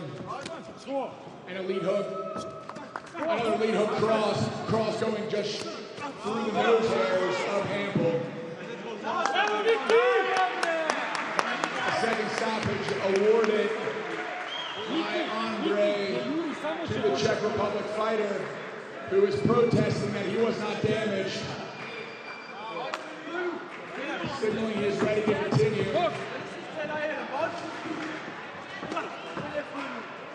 Jab to the body, big right hand left hook combo.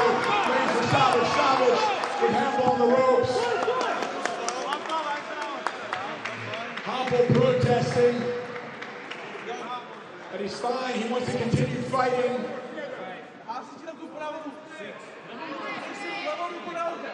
Hampel notorious for absorbing damage and getting checkmates if he's allowed the chance.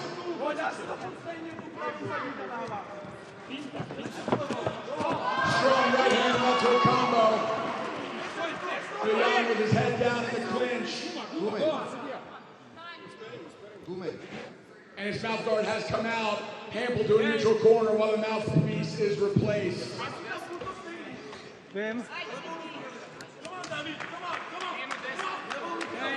Back to the center of the ring, we'll restart the action.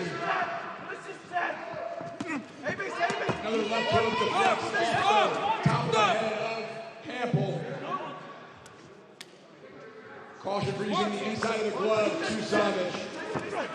Right hand lands for Hampel. Hampel fighting back.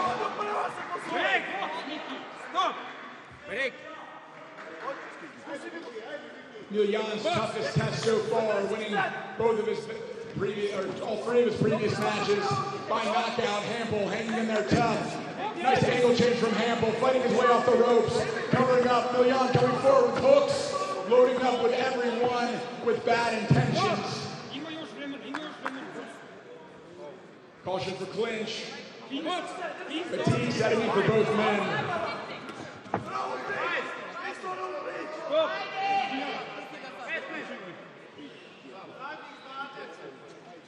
Caution's given, 10-second warning has rung. Looks like this one will make it back over to the boxing with both men in the clinch in the final seconds. And there's the bell with a trail of shots. These chess boxers will exit the ring and go back to the board where we have a very interesting position. And coming back to this with some fatigue, breathing hard, and some head buzzing from big shots will be no easy feat. Back over to Carl and William. Yeah, Matt, that's a great point. We saw after they came back after the first boxing round how that affected their chess. With some big decisions made, queen trade declined, and we'll see how that affects them now after another war in the ring. Imminently entering an endgame here with White having an extra pawn or two. Well, David is used to taking a little bit of punishment, but generally he gets his way on the chessboard. Here, it's not exactly the case. It's very much, I would say, very much of, yeah, maybe in White's favor at the moment at least. You know what the most important thing is right now, though, for David? It is that clock. Absolutely. But you're still going to have to make good decisions. And if he's putting pressure on you, you just can't play the moves that fast. If there's no objectively good move, and you have to survive yourself, you won't be able to put that pressure. He's taking a long think here to get out of the pin finally.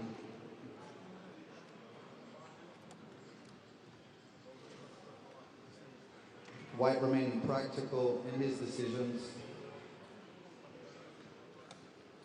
The problem, the bishop doesn't have that much scope, and for it to open up, you will need to give another pawn.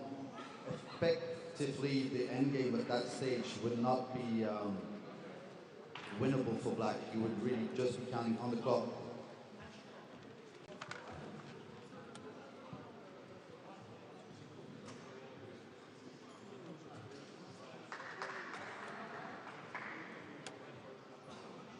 And a blunder by White. The first one. Batteries in my mic, and yeah. Well, he was attacking. He was attacking the rook on F7. The rook moved, and then he just went for the check. That's a big swing right there. Impatient. From having an extra pawn to now being down a bishop for a pawn. Yes, and David feeling a little more confident. The nerves from the ring. Black now having the advantage. Having the advantage and just finding easy moves, able to press on that clock. If he can manage to keep his clock above 3 minutes, he would avoid another round of boxing entirely, but that seems unlikely here with White finding good moves, still having 40 seconds on the clock. It looks like, as another pair of rooks is traded, that the Serbian will have one more chance to score one more knockdown. Rightfully not exchanging the rooks to not make it too simple either. Finding possibilities in checks. But that's not so obvious as White picks off a couple pawns. Well, technically speaking, it would probably take at least a while to get to what you wanted, but I think that was maybe an illegal move, or I'm not sure the DGT is not showing us things in real time. Black's clock winding down, 8 seconds left. There is we are going to Gavel. He's going to have to move quickly here to give himself one more chance for a knockout. Just a few seconds, but the bell should save him just in time. The bell is gone. There will be 3 seconds left. He has to go all out for a knockout in this round, or he will flag as soon as they go back to the next chessboard, and both fighters know exactly what they need to do. The difference being now that it has accumulated a few counts. Right, and as I understand, there's 3 knockdowns, just one more would end the fight. He needs that 3 minutes to hang in there for a gold medal. Ladies and gentlemen, it all comes down to this. The final boxing round, the last chance to make something happen in the ring. Both men strapping up, gritting their teeth, digging deep in their gut, and starting this boxing round in the center of the arena. A traded jab to the center of the ring gives Miljan his entry. Miljan separated and restarted. A jab lands for Miljan. Campbell immediately comes in with an uppercut and a hook, and tangled up in a clinch.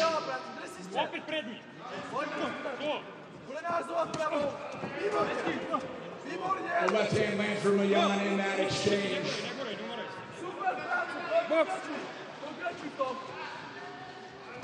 Hampel keeping his distance with a jab. Miliano with a jab to the body. Setting up for a big right hand. Right hand caution to the back of the head for the serve.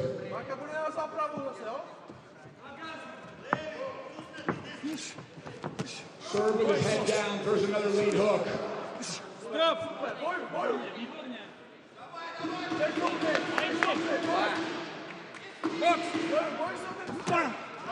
Big left hook lands for the serve. Hampel sustains his fourth stoppage of the fight. The first of this round. He signals he is ready to continue, but that is the fourth boxing stoppage. And this one will go to the serve. Hampel frustrated, eager to continue the fight, saying he's got more in him. But the hometown hero, making his debut in the Chessboxing World Championship, is lifted up by his corner, about to have a Serbian flag wrapped around his shoulders as he takes gold home, a short hour drive away to Belgrade. Official decision to follow fighters to the center of the ring. In this men's classic 79 kilogram weight division, winner by TKO. In the white corner with the white gloves, Miljan Savic of Serbia. This is the first world champion coming from Serbia. Second, the first coming last year in Armenia.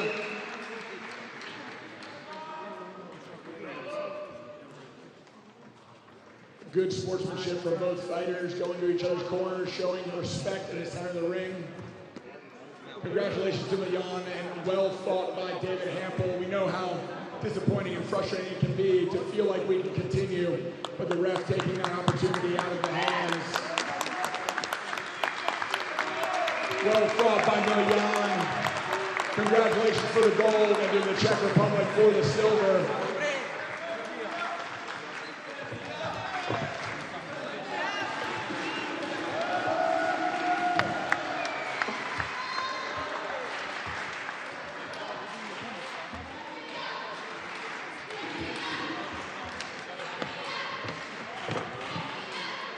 And now we move up a weight class into the men's 85 kilogram weight division. This will be a final matchup between Russia and France. First to the stage, in the white corner with the white pieces representing Russia. Put your hands together for Sergey Kuvshinov.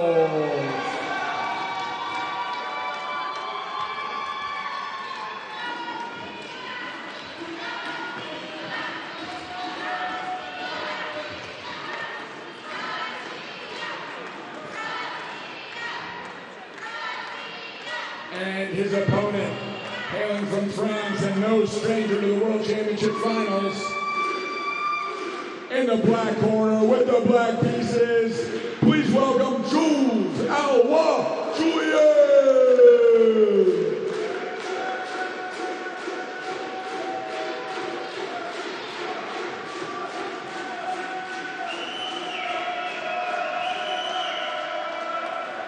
A shake of hands to these two rival country fighters.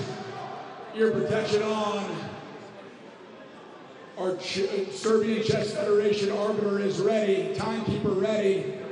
We are seconds out from this 85 kilogram World Championship final.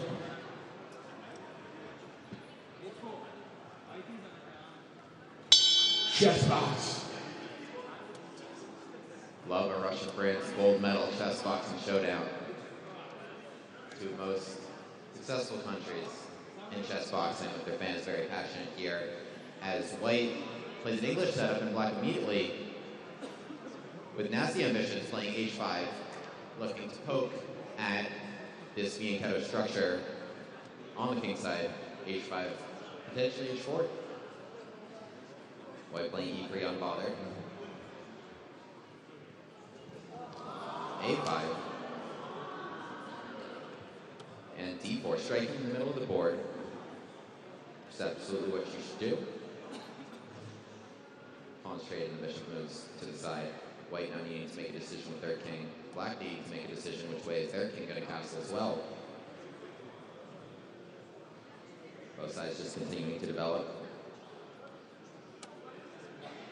Looks like trade happened on c3, which indirectly defended the d4 pawn.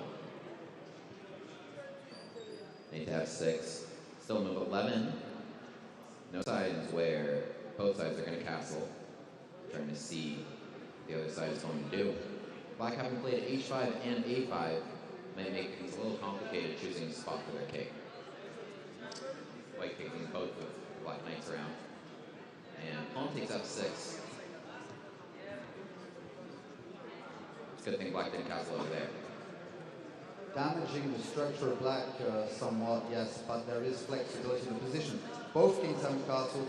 Very Steinitzian to not castle solely, just looking which way the other one's going to go before making the decision. I'm guessing now that black might go towards the queen side, maybe even remain in the center, where he might find a safe space somewhere, although a risky strategy in chess boxing when it's difficult to calculate, square by square what could happen. Frenchman playing very fast.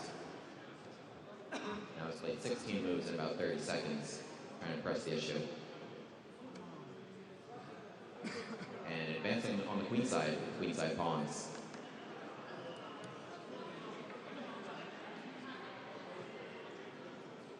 And yes, you can I'll be exchange conscious pawn. that the fighters can hear me. Trader rooks on a1. I'll take c5.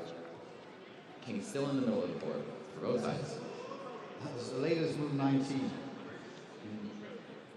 Black playing very fast. But this time A there lot is of a pressure on the little white bit pawn. of material involved. There's the gavel. As they're slowing, no sound is slowing down. You can see, we saw before, very important decisions made in this exact 10-second span. The white taking their time here. In the first round of boxing. With the Frenchman castling right before the bell. Black earning the last move advantage. If you are new to our sport, the last move advantage means waiting for you on the round, making a move so that when you come back to the board after boxing, your opponent's clock is ticking down while the heart rate is high, while the head is still buzzing. And energy is mounting in the arena. Competing chance between Russia and France. You can feel the tension between these two rivals, all concentrated where the lights hit the center of the ring.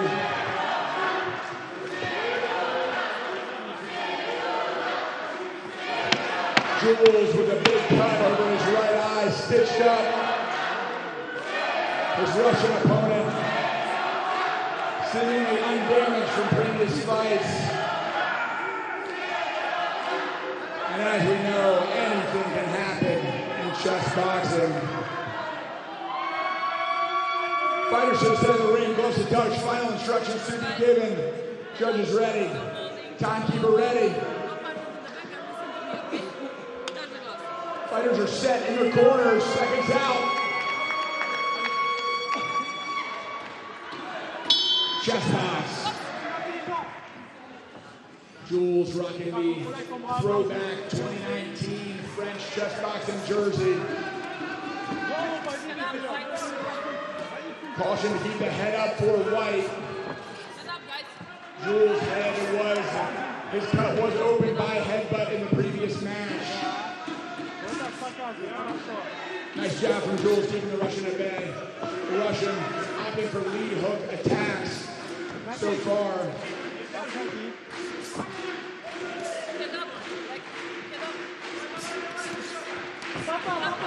Russia coming in head down with 2 jabs.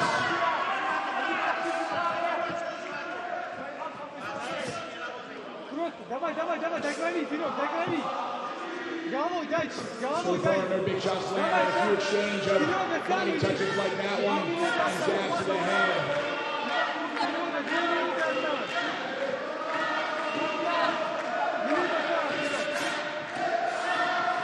Jules in the center of the ring, the Russian. Slight pendulum step forward and backwards outside of range, trying to keep Jules guessing.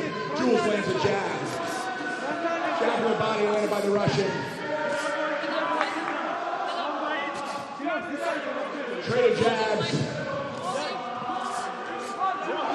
And another trade of jabs as they exit the clinch. Good head movement from the Russian so far. Big right hand lands for Jules. Caution not using the inside of the glove.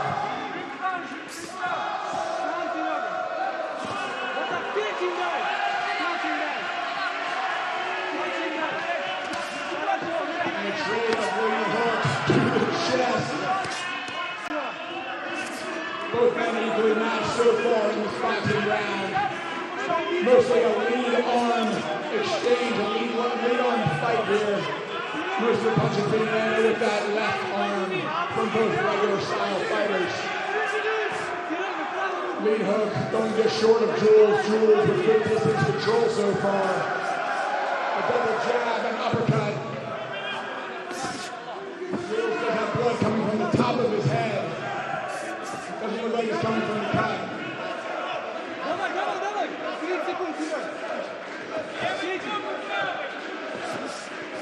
There's Chance cheering their countrymen on, filling the arena. And a menacing streak of blood running down the forehead of Jules. We will get Jules cleaned up. The doctor in charge inspecting the cut on the forehead of Jules. This instrument. Looks like there was a clash of heads that led to a cut right on the hairline of Jules. This was not the stitch-up cut from the last fight. Nice jab lands for Black. Uppercut hook combo goes into the guard of the Russian. 10-second warning has been sounded. Determination in both men's eyes as they enter the final seconds of the fight. And there's the bell. Frustration by the Russian, not getting done what he wanted to in that round. And Jules going to the corner, smile on his face and blood on his head, knowing he's going back to a board where his pieces wait to be commanded. Back over to William and Carl. Wow, I love this sport. I gotta admit that the nasty years that the French brought tears to my eyes. I grew up in France myself. So, although I got a British passport and I can't actually stay there for longer than 3 months, I still love the place. Love the energy here for this Russia versus French showdown. Two most successful countries in chess boxing history, as both sides are castled, but not with equal pawn protection, not with equal pawn count. Having 5, White having 4 on the board, but White having better pawn structure in front of their own king. I think it's very rare to see on move 21, castle, castle. You're right. And it looks like quick moves back to the board. You gotta be very careful about making big decisions when you're in this state of mind. Back at 4 pawns pieces. Black looks to snag another one on h3. very difficult to really know what the actual evaluation is. Probably a lot of moves that both players are missing and are just sort of hoping to get the better deal out of the exchanges. There's a lot more I would say if I were certain they couldn't hear me. White now, big decision. What to do with their knight. Bishop takes h3 and opting to take the knight on d4 over the bishop on h3. Afraid of maybe a knight f5 coming in. Yes. Too much devastation. I agree. Good decision. Now they're back to 3 pawns each. Black again asking to trade queens. And White again saying no. So White trying to press their slightly more safe king here, and also their time advantage. Time advantage is much more of a thing the more complicated the position is, the more pieces remain on the board. Rooks to trade, queens stay on the board. 5 minutes to about 2.5. You kind of have to be careful though not to simplify too much too fast, otherwise you could end up right as you say that, a lot has come off the board. Then again, now there is an outside first row. And both kings are coming to the center. White is moving extremely quickly here. Generally, we like a bishop overnight when there's pawns on both sides, but here it's only black who has a pawn on one of the sides. So it's a distant pass pawn. Logically, I would probably prefer to have black if I had to give a cold evaluation here. That being said, it's not going to be an easy task, and tables could reverse pretty easily. Black already with the pass pawn, white with the 2 versus 1 advantage, looking to create pass pawn of their own. The game ends in a draw. There's no time advantage. It will go to decision in the ring, and that has to be in both fighters' minds right now, as that looks like the way things are headed. With all the pawns about to come off the board, this looks like there's going to be a draw. You can't keep all of his pawn, but it's they're going to play 200 moves. I think white just missed an opportunity there to pick off that pawn, and I think perhaps they did so on purpose to try to run their opponent out of time.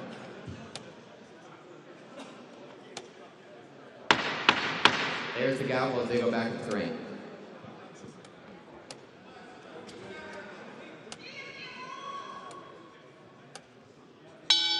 Ladies and gentlemen, no stalemate on the board, meaning they can return after this boxing round if they make it out without a knockout being scored. Competing chance once again between Russia and France, 2 bitter rivals.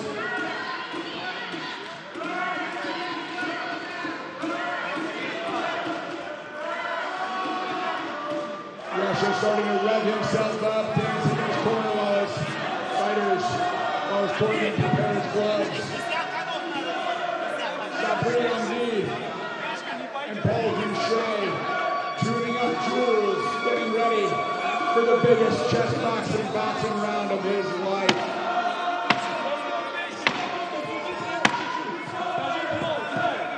With a drawish position on the board, it likely comes down to this boxing round, and both fighters know it.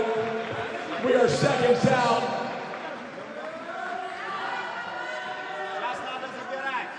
Fighter set. There's the bell. Chess box. Russia using head movement and feints to try to gain entry. A little tap, stays in range, and then snapped by a double jab from Jules. A big lead hand uppercut and jab falls short for the Russian. Sergey pressing forward against Jules. Controlling the center of the ring, Jules dancing around. Nice little pivot hook to get back to space for Jules.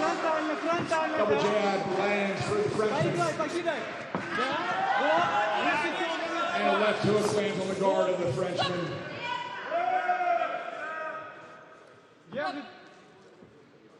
Keep your head up. Caution to keep the head up to the Russian. Nice lead hook lands on the cheek of Jules. Russia attacking with his lead hand, double jab and hook. Another jab landing for the Russian.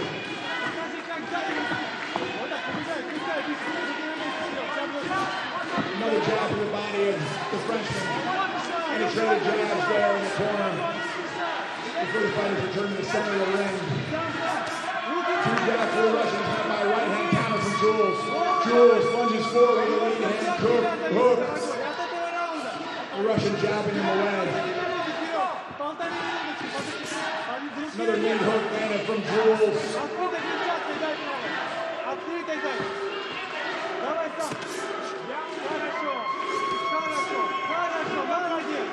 Defense on point so far.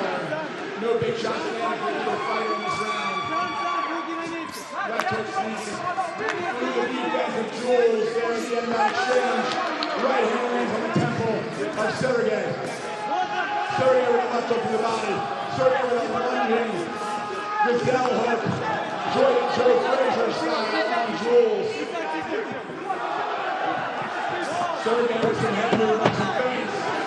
Begging him forward. Only throwing left hands.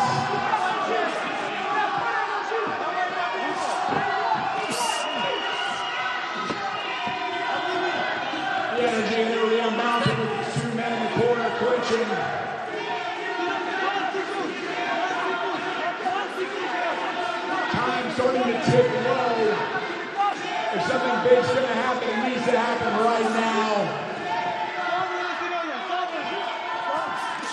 Big right hand is met by a lead hook by the Russian. The Russian throwing uppercut and hook. Going just out of range, trading left hooks. Here at the end of the round, final 10 seconds. Jules hand getting caught in the ropes and firing it off. They push the Russian to the corner, and there's the bell. An electric final boxing round between these two fighters. Sergey throwing only punches with his left hand that round. Not a single right thrown. And Jules putting string together combinations. That one could have gone either way. And back to the board they go with a very drawless position. This one could end in stalemate, meaning it would go to the judges' scorecards where anything can happen. But back over to our chess commentators, William and Carl. Yeah, Matt, with the draw, every punch counts towards decision there. It looks like something that could have been the Russian strategy here. Or sorry, rather the Frenchman strategy here with the black pieces. I'll wait for your prediction. It's just to make a lot of moves. With 70 seconds on the clock and 50 moves to go for a draw, to just try to drain the clock in the cheapest way possible. That's a little bit strange. Zeros on the clock are zeros, no matter how you get there. So that's exactly what's happening here. And that's one way to exploit a time advantage. I've had games like this on the internet that Oh yeah. that, you know, When there's no increment, there's no increment. And you gotta stay speedy here, as I'm sure they're counting towards 50, meaning if 50 moves are played without a capture or a pawn push by rule, the game should end in a draw. Which only applies in chess and non-chess boxing. No, in chess boxing, There is no 50 move rule in chess boxing. It's all a fight. You have to fight at the end. Wow, and we could see just moving around, trying to drain the clock all the way down to zeros.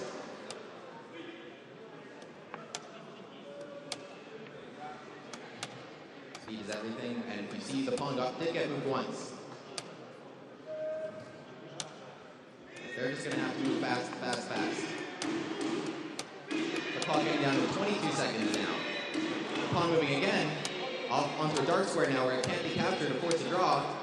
he's even justifying for a chess perspective. Avoiding the 50. Hands moving like punches in the ring. These time scrambles are one of my favorite parts of chess boxing. Only 10 seconds remain on the white clock.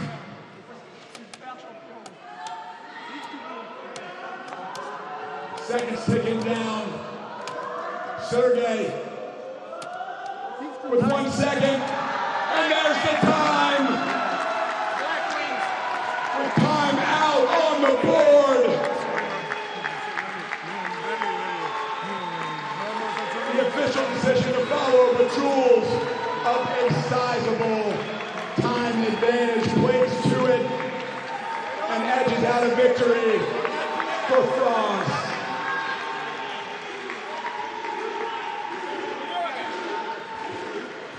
In this men's 85-kilogram final between France and Russia, in the black corner with the black pieces by way of technical checkmate timeout, Jules Julien.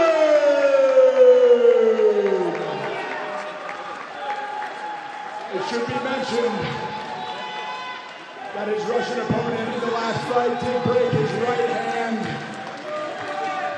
fighting through 3 hard-fought boxing rounds with one arm. That takes nothing away from the feeling of stealing a gold medal from Russia in this 85-kilogram weight division. Jules taking it home to France.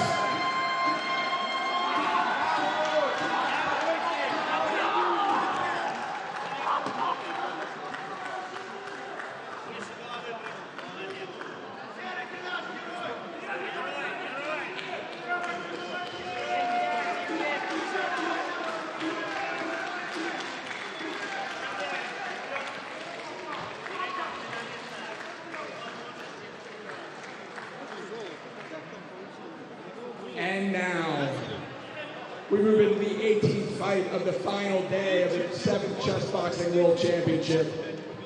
Once again, if you enjoy our sport, you want to help it grow, share this live stream with a friend, follow on social media, and you want to remember all the action from the 2025 games. Take home a souvenir from the merch shop just outside the arena doors. In the 92 kilogram weight division finals, we have a matchup between Turkey and Russia. First to the stage, representing the Turkish Federation, put your hands together for everyone's big brother, Dagukan Sinar!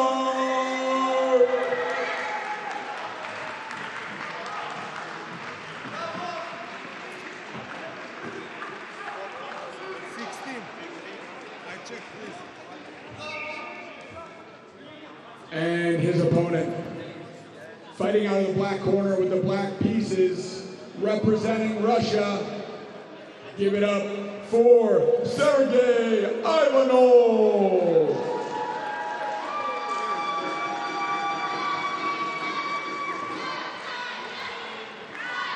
This 7-round bout will alternate between chess and boxing until checkmate or knockout. 16, here. Fighters shake hands, 16, yes. take a seat, and ear protection on to begin this bout.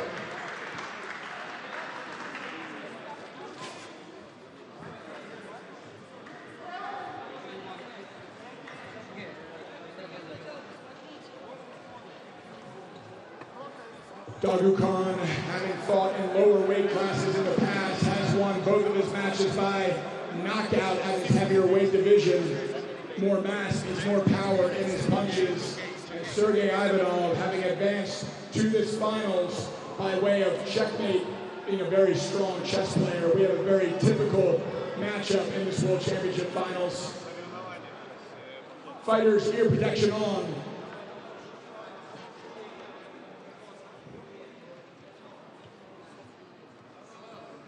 Our judges are ready, our timekeeper is ready. The Serbian Chess Federation arbiter is set. Ladies and gentlemen, we are seconds out from this 92 kilogram final between Turkey and Russia. And there's the bell, chess box. A nice little gesture by Dagukan before the fight, giving him a Turkish shirt, the national team. Oh, that's very nice. We see a Karo Khan exchange variation here. Hopefully the DG2 will come up, but from what I can tell, those moves were E4, C6, D4, D5, Knight C3, and Pawn takes C4. And Bishop to F4, Bishop to F5, White playing a little gambit here, and Black defending their extra pawn now in the middle of the board. Well, Sergey Ivanov is known as a very strong chess player, and so it makes sense for White to at least make things a little complicated in order that he has to at least think and not put too much time pressure on him with stuff that he already knows. You know, Carl, this isn't too dissimilar. It's not exactly right. This isn't too dissimilar from the Von Hennig Gambit, which I'm a huge proponent of on my YouTube channel. You are? Yes, but not exactly it. I'm not a big gambit guy myself. I'm very positional, old school. Yeah. There's even older school. There's Morphy. There you go. Very old school. Stara Shkola, you see here. Sacrificing a pawn here with the gambit for looking for some initiative. So logical somewhat for Black to want to trade some pieces. Yep. And just diminish activity as a whole. That's exactly right.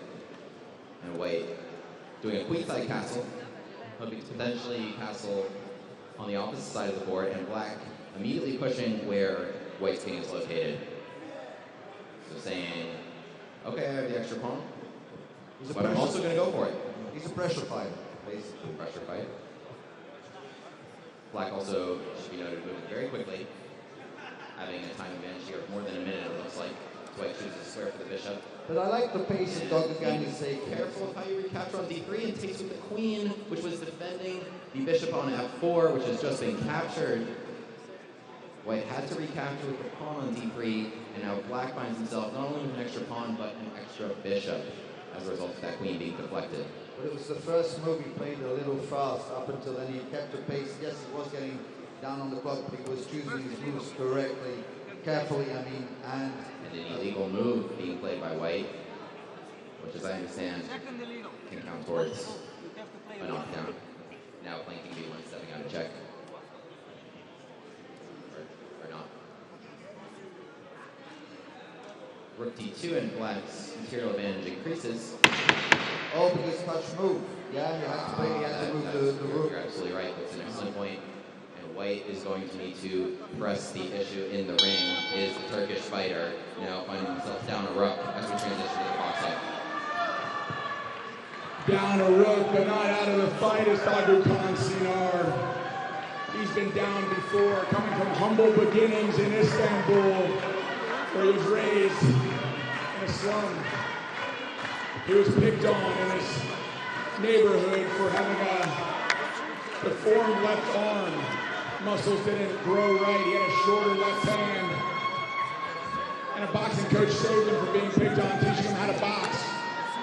Dagukan worked his way through the Turkish Boxing Federation to earn a spot on the national team, where he competed as both a boxer and kickboxer.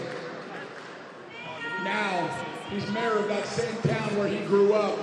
He has a nonprofit teaching kids how to box and play chess. He's an inspiration to everyone in his community and in chess boxing. His opponent, Sergey, a formidable foe on the board and in the ring, will be standing toe-to-toe against Dagukan in this 92-kilogram final.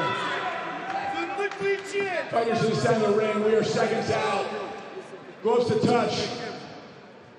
Judges ready, timekeeper ready, fighters are set. Chess box.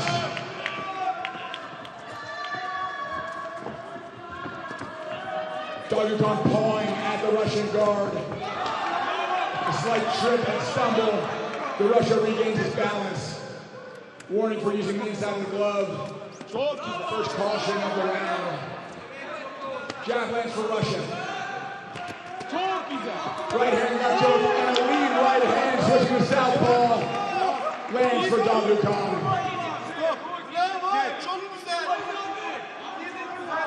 Caution to keep the head up. More shots landing for the Turkish fighter. Storming forward.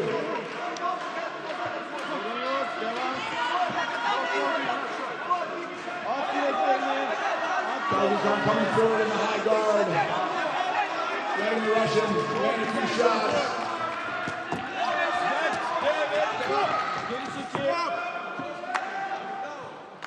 Caution for keeping the head down. Sergey jabbing and circling, trying to stay away from the more aggressive boxer. Big left hand land for Dagukan. And the first stoppage of the round has been scored. The Russian not fighting back. Dagukan eyeing his opponent from the neutral corner. Russian forward knowing he needs to end this right now. Uppercut landing for the Turk. The Turk coming forward, stumbling back.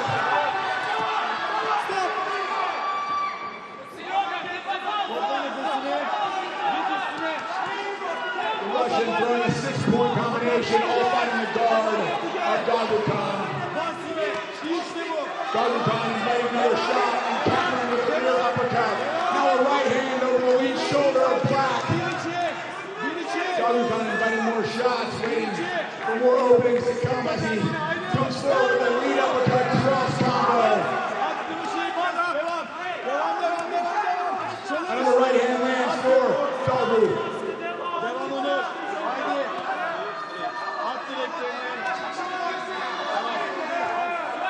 And the clinch, time ticking down. One stoppage already awarded for Turkey. And with Russia on the ropes, he's looking for a second.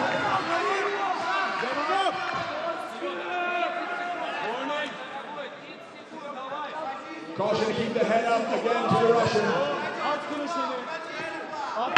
Russian jabbing to stay away. 10-second warning has sounded.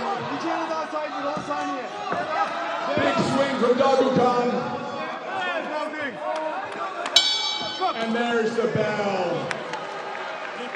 One stoppage in the bank for Turkey. Making his way back to the board where he is down material.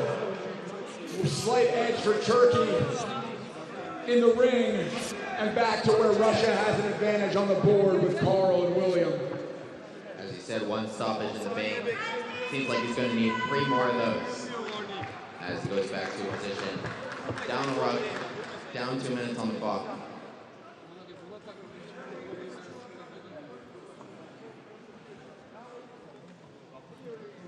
Sergey the Russian probably going to continue to press the issue, playing quickly, limiting the number of boxing rounds if he can.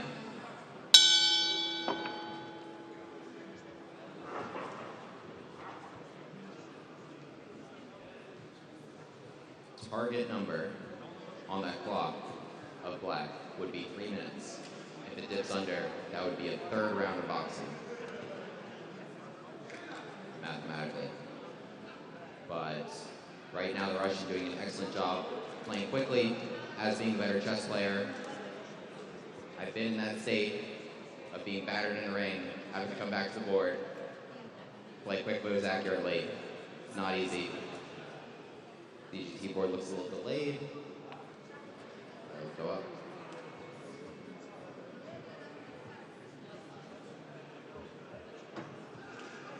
There's a 10 count. Dagukan needs to make a move here. Moves the knight out of danger. And immediately, Russian doing the right thing of premeditating his moves on his opponent's clock. Queen to a5 played. The moves you see from the board right now, queen takes e2, pawn b4, knight e2, and queen to a5.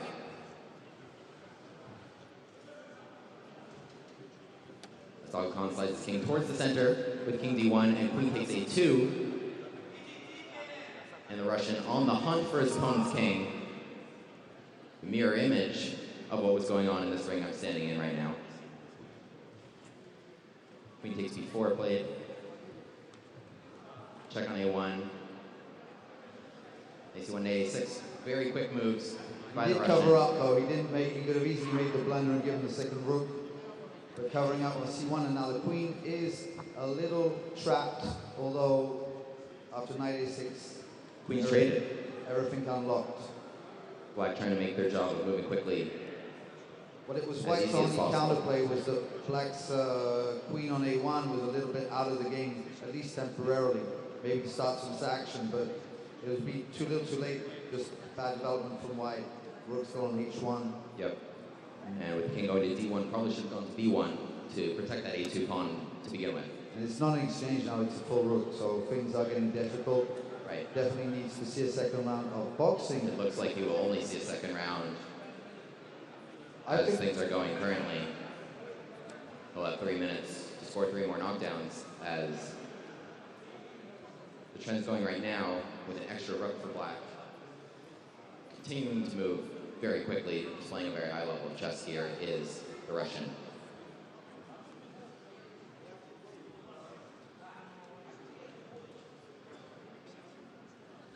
Knight c5, primarily isolated pawns. I mean, you're doing a technical ability, but here you don't really need all this technique. The rook is just coming down now.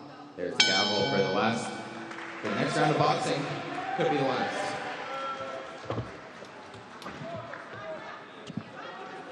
And the writing on the wall, on the board, means one thing. We're about to see an electric boxing round between Turkey and Russia.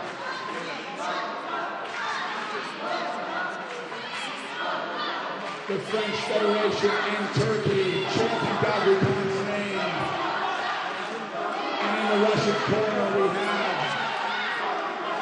Damir and Anatoly psyching up Sergey.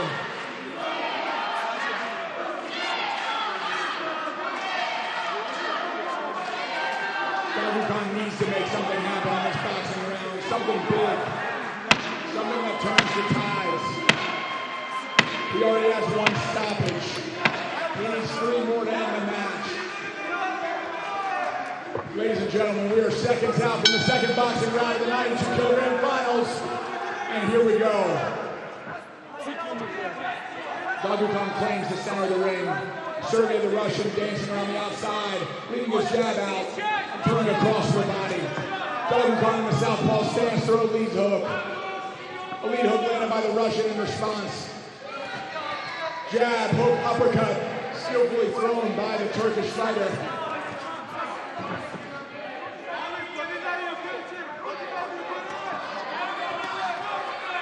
Two jabs in the guard of Turkey. Dagupan trudging forward, continuing to close the gap between him and Russia. Now hands down, inviting more shots. Letting Russia use some of his energy. Waiting for his opening to fire off a big right hand landing on the temple of the Russian. Russia determined, look in his eyes, Sergey fighting forward, keeping Dagupan at bay.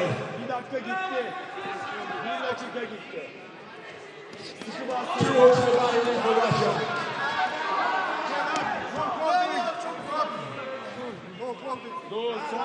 Caution before we continue. Dagupan covering up.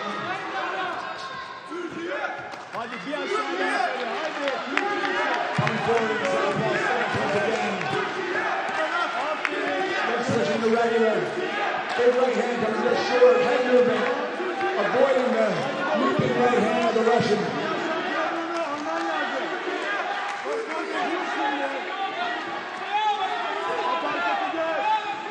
The Russian defense solid so far. Nothing big or even clean from Turkey. Caution used the front of the glove to strike. 2 shots landed in the body for Turkey. Turkey pivoting around, turning the Russian to the ropes before getting stopped by the referee. Russia battling forward, shots to the body landing. An uppercut, and no land right, landing for Turkey. Big right hand loaded up by Turkey, goes into the Russian guard. Russia battling forward. Turkey with Russia on the ropes, circled into the corner. They clinch as the 10-second warning sounds. Big right hand for Turkey, but he ended right here. Trading shots right before the bell. Russia survives. Turkey's onslaught at the end of the round to make it back to the board, where Russia has a big advantage. Back over to our chess commentators, Will and Carl. I have to give credit where it's due. Not only did Sergey survive that onslaught, but he fired back.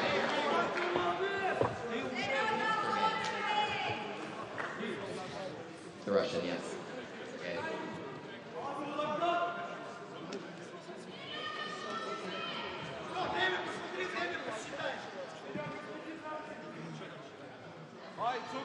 Sergey keeps up the pace here. This could be the end.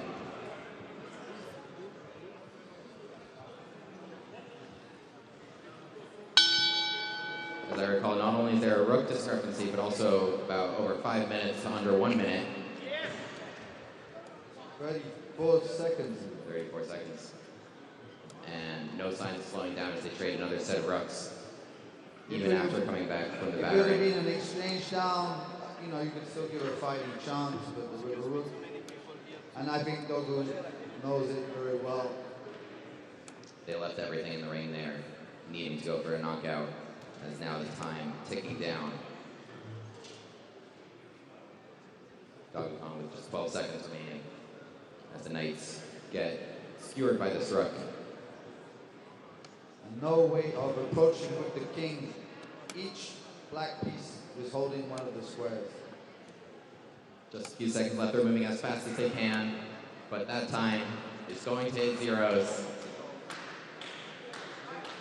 And the Russian, Sergey Ivanov, running Dr. Khan out of time in the gold medal match.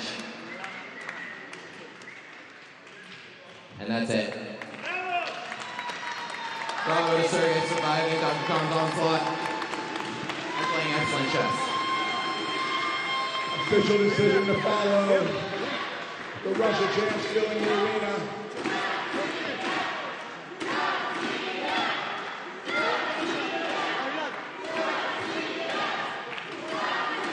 In the men's class at 92 kilogram weight division. Winner in this match by way of technical checkmate, time out. Hailing from Russia, in the black corner with the black pieces, Sergey Ivanov.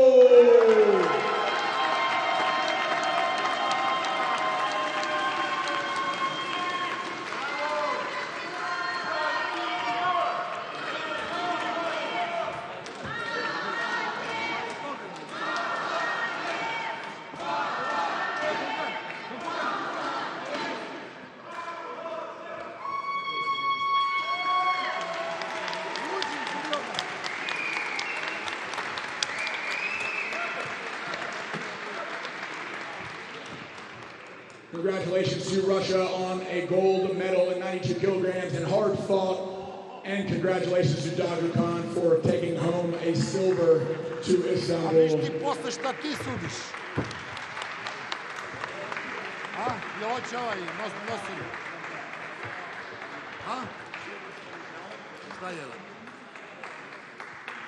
And now moving up into the 100 kilogram weight class. This is going to be one for the ages, ladies and gentlemen. First to the stage, representing the Chessboxing Club of Cologne and hailing from Germany. Please welcome to the stage, in the white corner, with the white pieces, Rafik Latifi.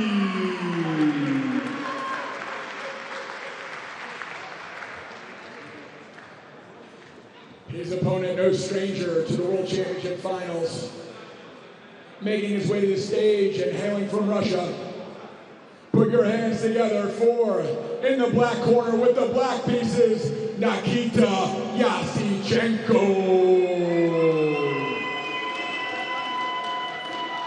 Both former world champions, both incredibly powerful punchers, and no slouches on the chess set. We are in for a treat in this World Championship 100 kilogram final between Germany and Russia. Fighters, take your seat. Ear protection on. Judges ready. Timekeeper ready. Our Serbian Chess Federation arbiter set. We are seconds out.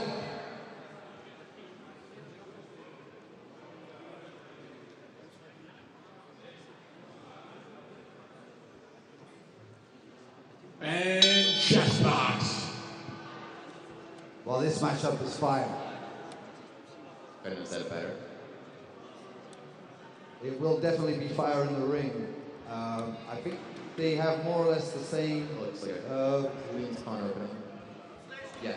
Chess-wise, okay, yeah. Let's maybe. Is this coming along?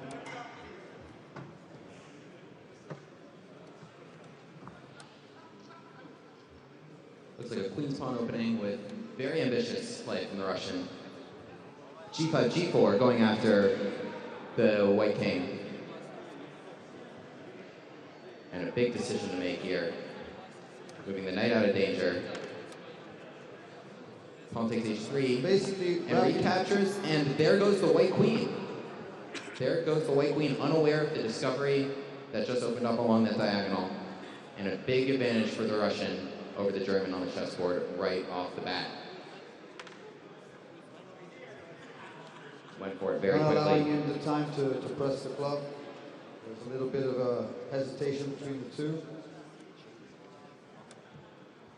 The Russian continuing to move quickly. Now with an advantage on the chessboard. Trying to press it on the clock. But he went after it. G5, G4, very ambitious. Where that king castles. And it overwhelmed him. Well, this is it. It's Steinitz, and it's just looking, waiting for, and you could call it information theory in a sense, like white playing the first move, maybe it's the beginning of the end. White's castling first, black sees it, decides not to castle and just run the pawns up. And the way to counter that would be to get their king wherever it is. The king doesn't go away. If it's in the center, open the center.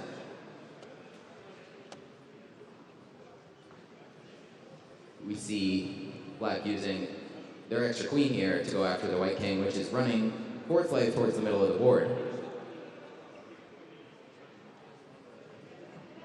There you see the position. Black having an extra queen, white's king fleeing. A huge time disadvantage on the clock. Black moving almost instantly here. Only 17 seconds spent.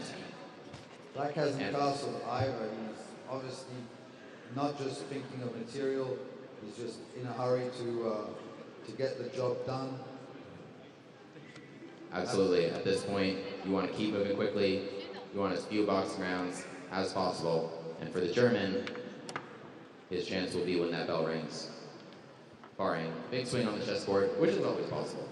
He needs to adopt a backup plan, which is not about winning anymore. It's about how you're going to get as many rounds of boxing as possible by pacing yourself and just creating problems for your opponent to solve. Absolutely, and that gavel and that bell, music to the Germans' ears. They will have a chance in this first round of boxing.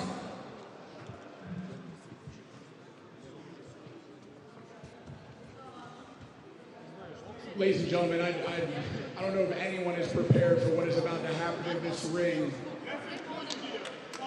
As they say, this is about to be cinema. These are two of the most experienced boxers that we have in our community, and they are clashing in a 100-kilogram final with gold on the line. Rafik, a pro fighter out of Germany, winning a world championship in 2023 with Chona.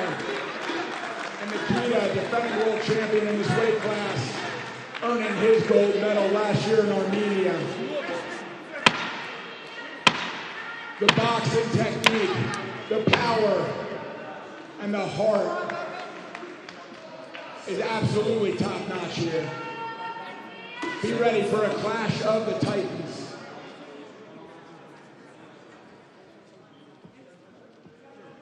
Our referee in charge, Maria from Losnica.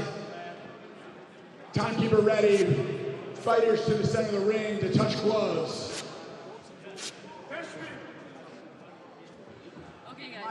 Final instructions to be given.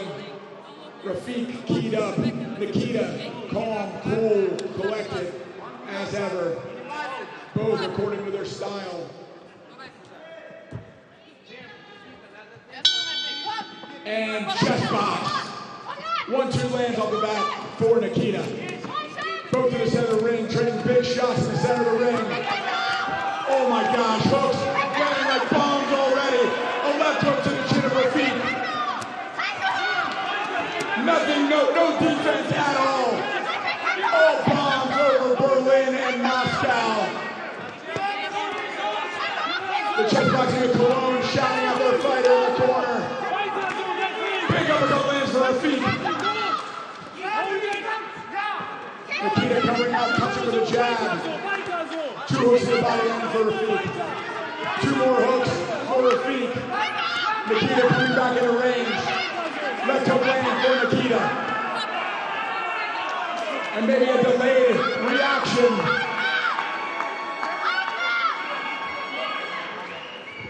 His shoulder's dislocated.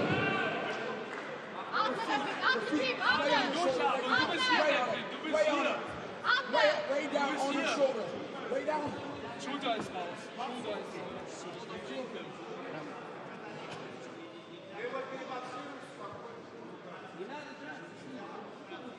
It's a shoulder dislocation. You can see from a mile away. My right has dislocated over 200 times.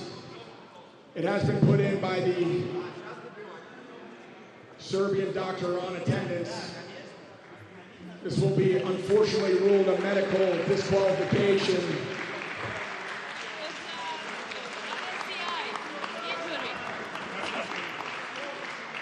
My heart goes out to Rafik. This is the worst way to end a bout like this. Absolute fireworks for the first 45 seconds.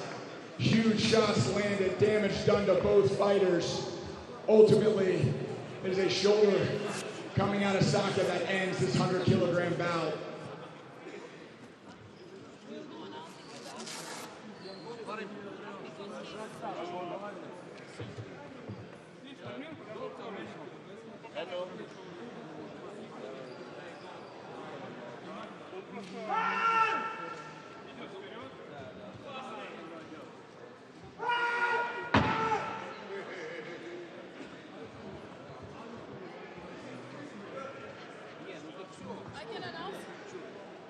When it's out of socket, it is unmovable. It's not a fun experience. You feel completely helpless, in pain.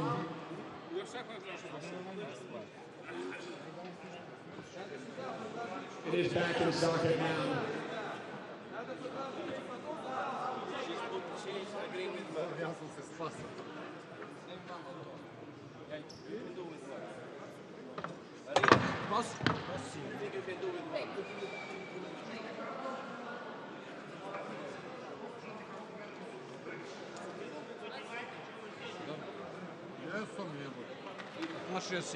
Okay, we will announce the winner while, let's just ask.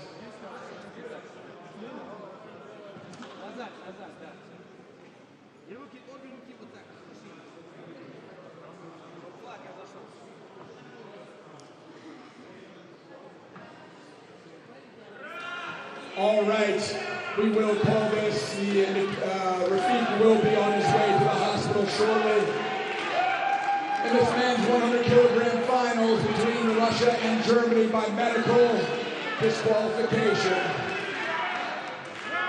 And winning a gold medal in the black corner with the black gloves, representing Russia, Nikita Yasenchenko.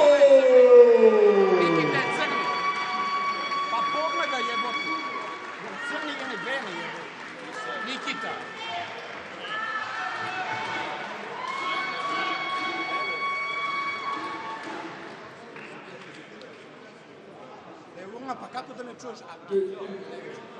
Correction, not disqualification, but because of medical injury, the doctor has called the fight in favor of Nikita.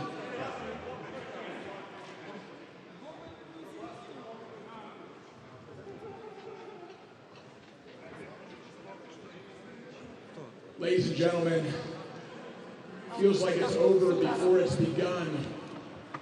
We have made it to our final match of the 7th Chessboxing World Championship in Loznica, Serbia. After 5 hard-fought days, our chessboxing community sets their eyes on the arena for one last bout. In this 100-plus kilogram weight division, we have a final matchup between the United States and Russia. First to the stage, in the white corner with the white pieces, hailing from the United States of America, give it up for FIDE Master James Canty III!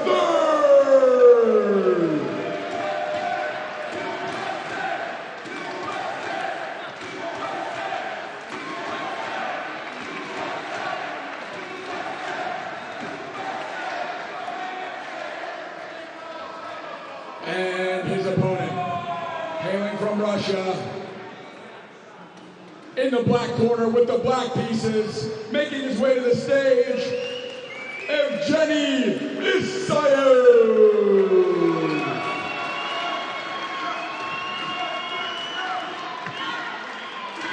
This 100-kilogram plus weight class final will be 7 rounds, alternating chess and boxing until checkmate or knockout. Fighters, ear protection on. And before we begin this match, once again, thank you to our sponsor, Fixed Price. Without you, this would not be possible. And to our broadcasting partner, Chess.com, Chess TV. Thank you for sharing our sport with a wider chess audience. My name is Matt Thomas, at Moving with Matt. I appreciate your time and attention as your host for this tournament. and I'm joined by William and Carl, who you'll hear from in just a second. But now, our timekeeper's ready, our Serbian Chess Federation arbiter's ready. We are seconds out. Chess box.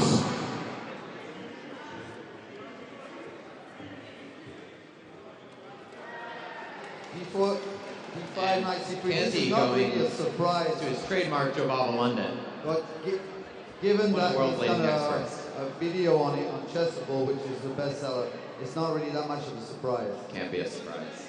And if there was any preparation done by the Russian, which I assume there would be, probably would have been for something just like this. But Canty immediately going for it as soon as he sees the king kind of set up H4, H5, poking at that bishop right away. And I can see he spent all of 4 seconds on his first 6 moves. Black here with a decision to make. Do you take the bait? Do you capture this pawn? I probably wouldn't in a blitz, especially not in a chess boxing match. I probably would have played H5 with black myself. I play it on the black side. I have played it on the white side too.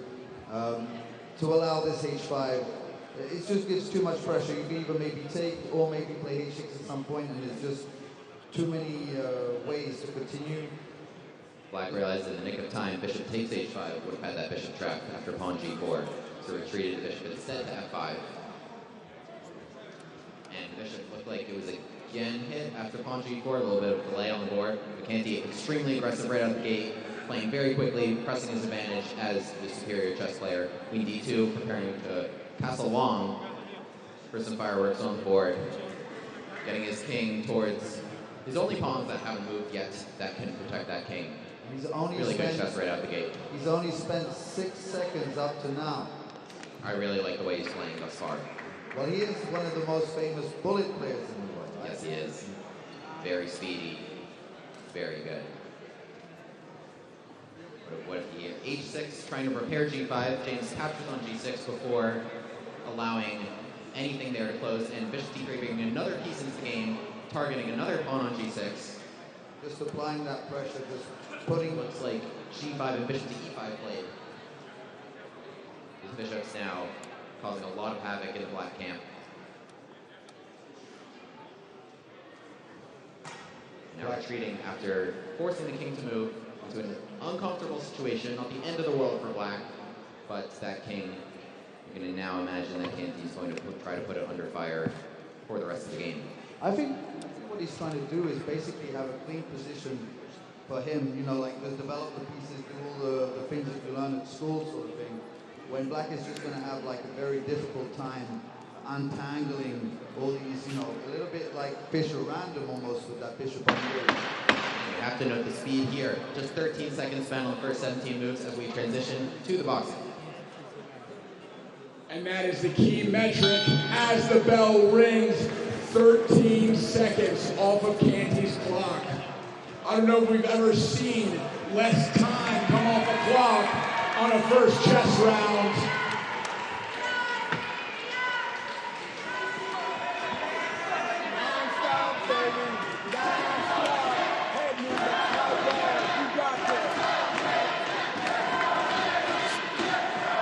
Both men gloving up for what is about to be some big boys doing business in the ring.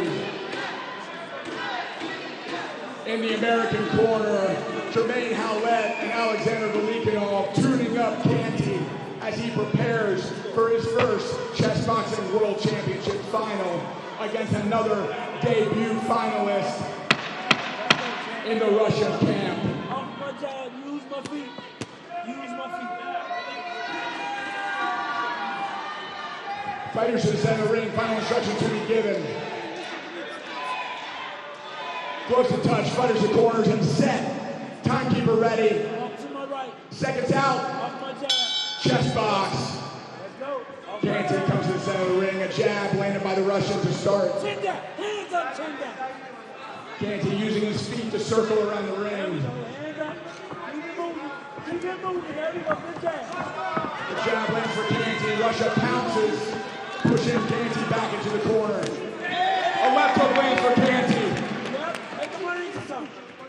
Chin down. The American circling. Hands up. Hands up, baby. Let's go. Keep moving. Use the jab. Uppercut lands for Canty. Canty ducking down under a Russian hook.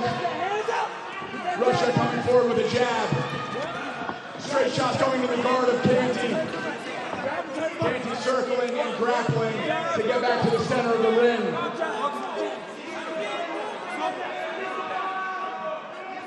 Zone in, Canty, zone in. Zone in. Let's talk to him. Talk to him. Take that jab. Canty in the corner, the Russian coming forward, landing a right hand. Circling back to space.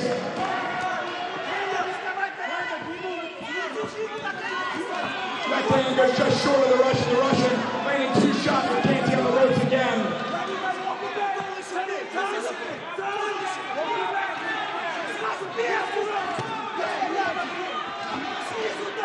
Canty in high guard, back on the ropes, circling back to space, using his feet to stay away from the Russian approach.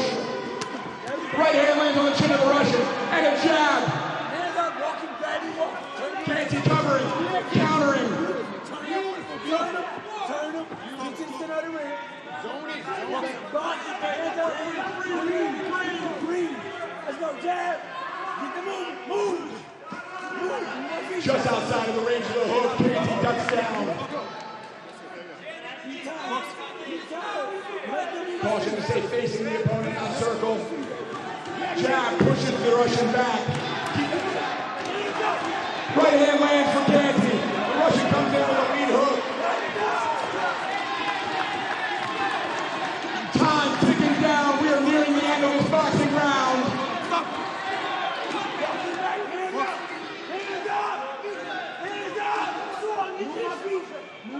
Russian approaching again. Canty in a corner. Ducking out of range. Coming back for a big right hand.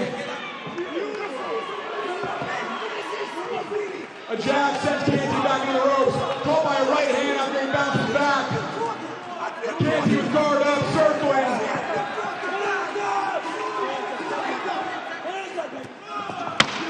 10-second warning has been sounded. Men are in the clinch in the final seconds of this round. Seconds remain. Canty guard up in the corner. And time. We are going back to the board. Canty landing some big shots. Russia landing the majority. Chasing Canty around the ring into the corners. But the thing to watch is what we're about to get back to, which is on the board, only 13 seconds off of White's clock. And I'll let our chess commentator take it away with the positional analysis. I mean, you have to marvel at that speed. 13 seconds off the clock for 19 good moves, with pieces in good position, center under control, putting pressure on the black camp. But now the real test, coming back from an intense round of boxing and locking into a game with still a lot left to happen here. No pieces being exchanged at this point. Very evasive James Canty in the, slipping and bobbing and weaving. At that weight, extremely impressive.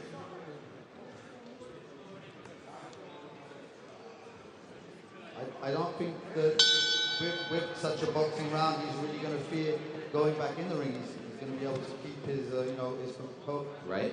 He has the luxury now, as you said, to spend a little bit on the clock. And what I liked is he was very quick. He had about 30 seconds after that round just sitting there at the board, catching his breath, focusing on what he's going to do next.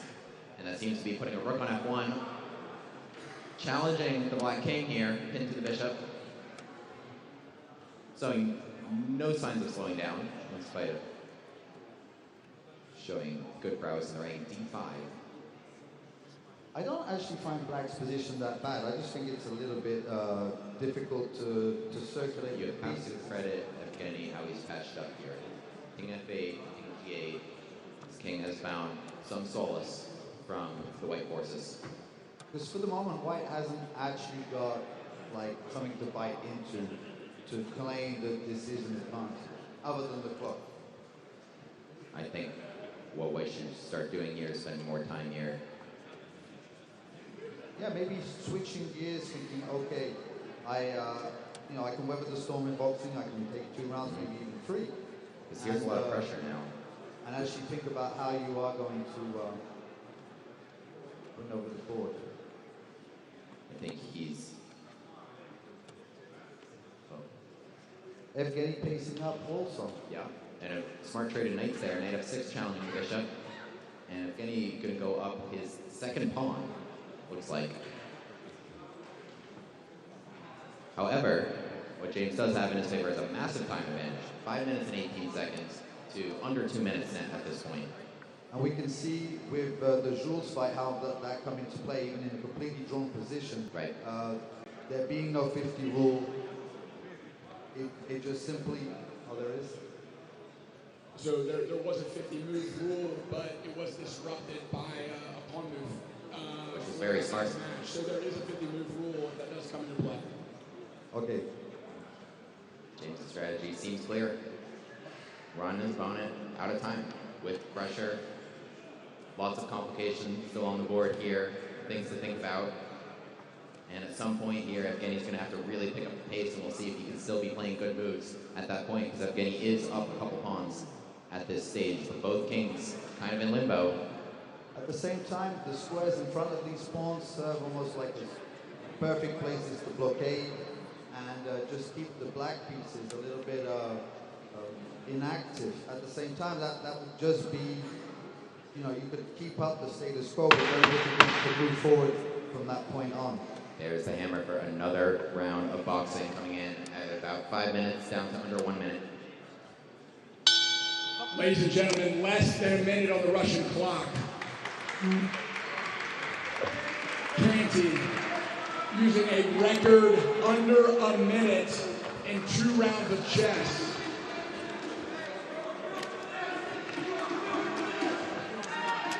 And as he gears up for this round, there's one thing in his mind.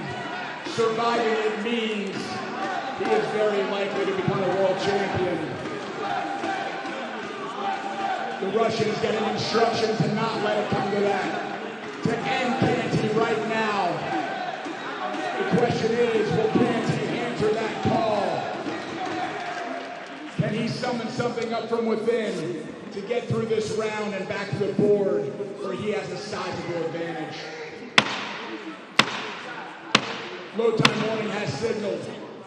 The Russian determined, looking across the ring, knowing his duty. And there's the bell. Chess box. Jab lands for Canty. Immediately into the ropes. Fighters a flinch. There's a caution for the clinch against the American. Jab keeping the Russian at bay.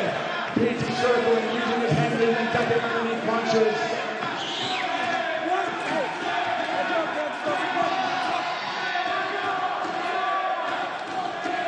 Caution to keep the head up for the American. The American stiff jab as Russia enters.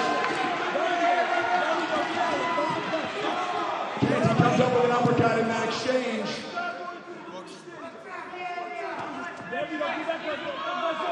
Canty's defense pretty sound so far. The left hook catches him clean. Canty guards up as he circles away.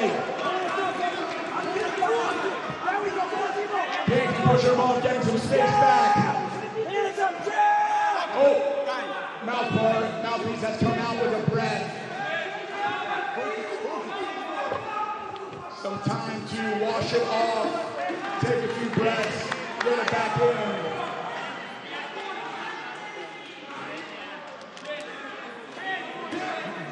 The Russian also breathing heavy in the neutral corner. Canty back into the ring, summoning up the heart of a champion to survive this round.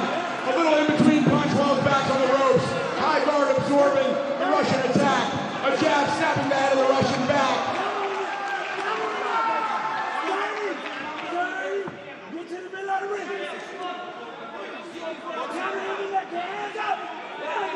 Hands up. Back into the clinch they go. Russian continuing to bulldoze into the corner. controlling most of the space. Let's go, Candy. Let's go. Focus. Focus. We do have a point deduction for keeping head down against the American. Big right hand goes in the guard of Canty. There we go. Hands up. There we go. Canty with the jab. Right hand just short of the American. Hands up, bro. Down up, bro. The American guard absorbing shots from the Russian. And a right hand lands for Canty. Head movement avoiding the shots from the Russian. Hands up. Focus. Canty back in the center of the ring. The Russian plowing forward again. Canty on the ropes. Canty waiting for his moment for that counter to come. A right hand lands from the Russian. The Russian initiates a clinch.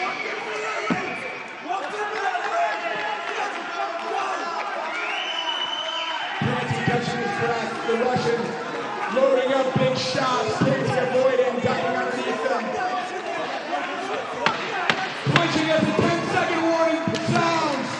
10 seconds away from making it back to the chess round. Final seconds of the round. Canty lands a jab. The Russian lands one of his own, and they will go back to the board. Canty exhausted in that round, taking some big shots, but surviving it to make it back to the board, where he has a massive time advantage, and is down 2 pawns. Back over to William and Carl. Absolutely blinding speed.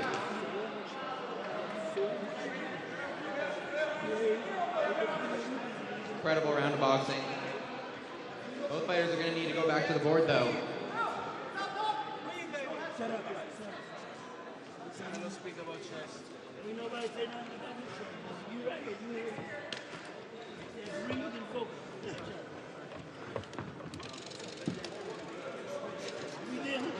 Breathe and focus. He don't need help. Well, this is the thing with the big boys.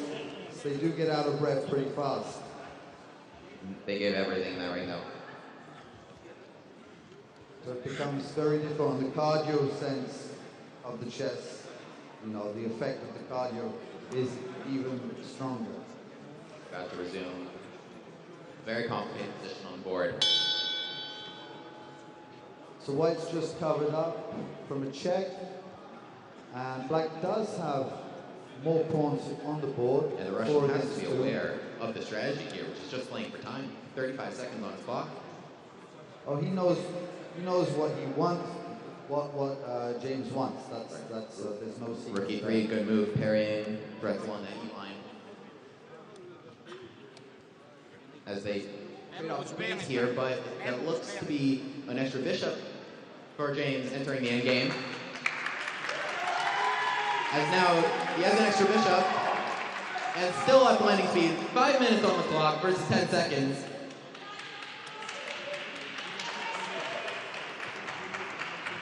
White wins.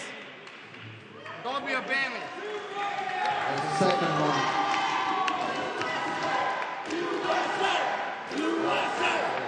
It's over. Ladies and gentlemen, we have a technical checkmate on the board. And making his way into the ring, the 100+ kilogram world champion from the United States. Official decision to follow.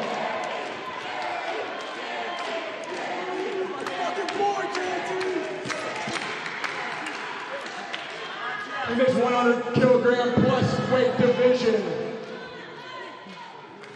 Winner by technical checkmate timeout in the white corner with the white pieces, FIDE Master James Canty III.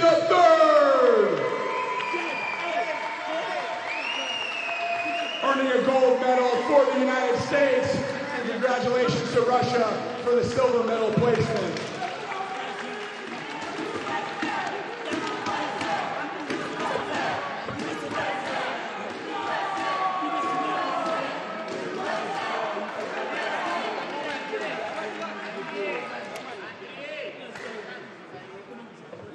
Ladies and gentlemen, what a world championship. Loznica, thank you for having us.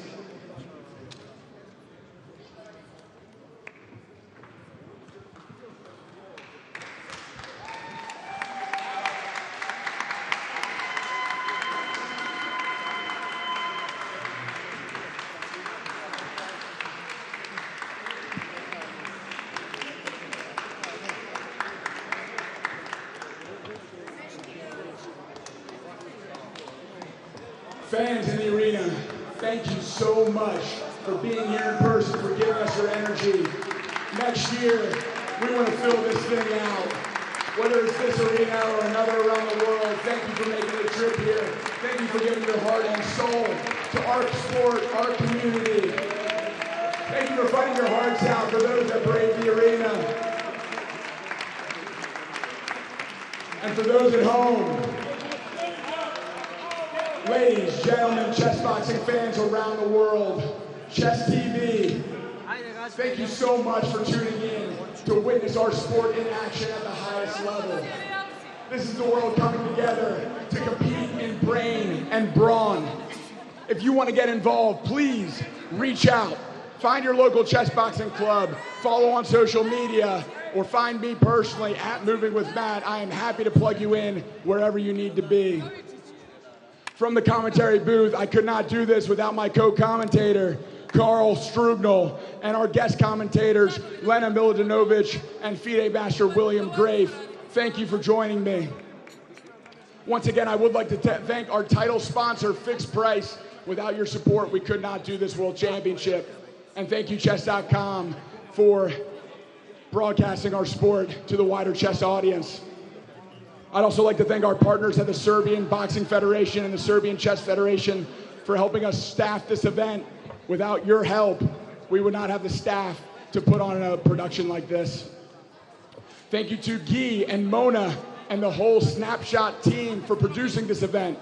Thank you to my fellow WCBO board members for your tireless work and volunteer labor year-round to keep this community going.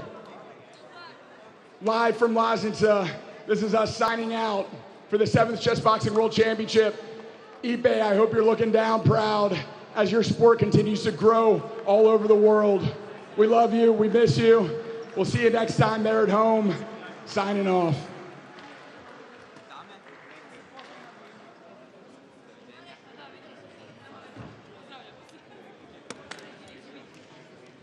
Fighters, we will have the closing ceremony at 7 p.m. Please arrive by 6:45 p.m. to get your placement for the walkthrough.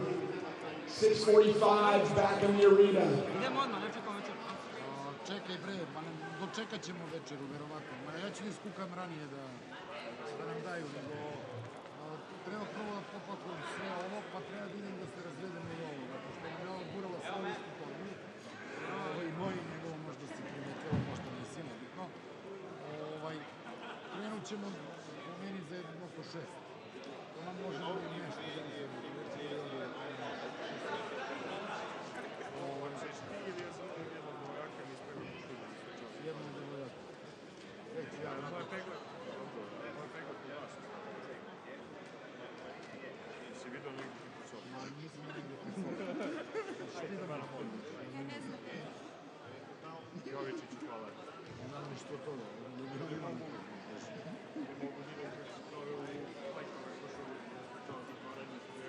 Ne umem bre ni ja, ne umem cura, što bih ja umeo.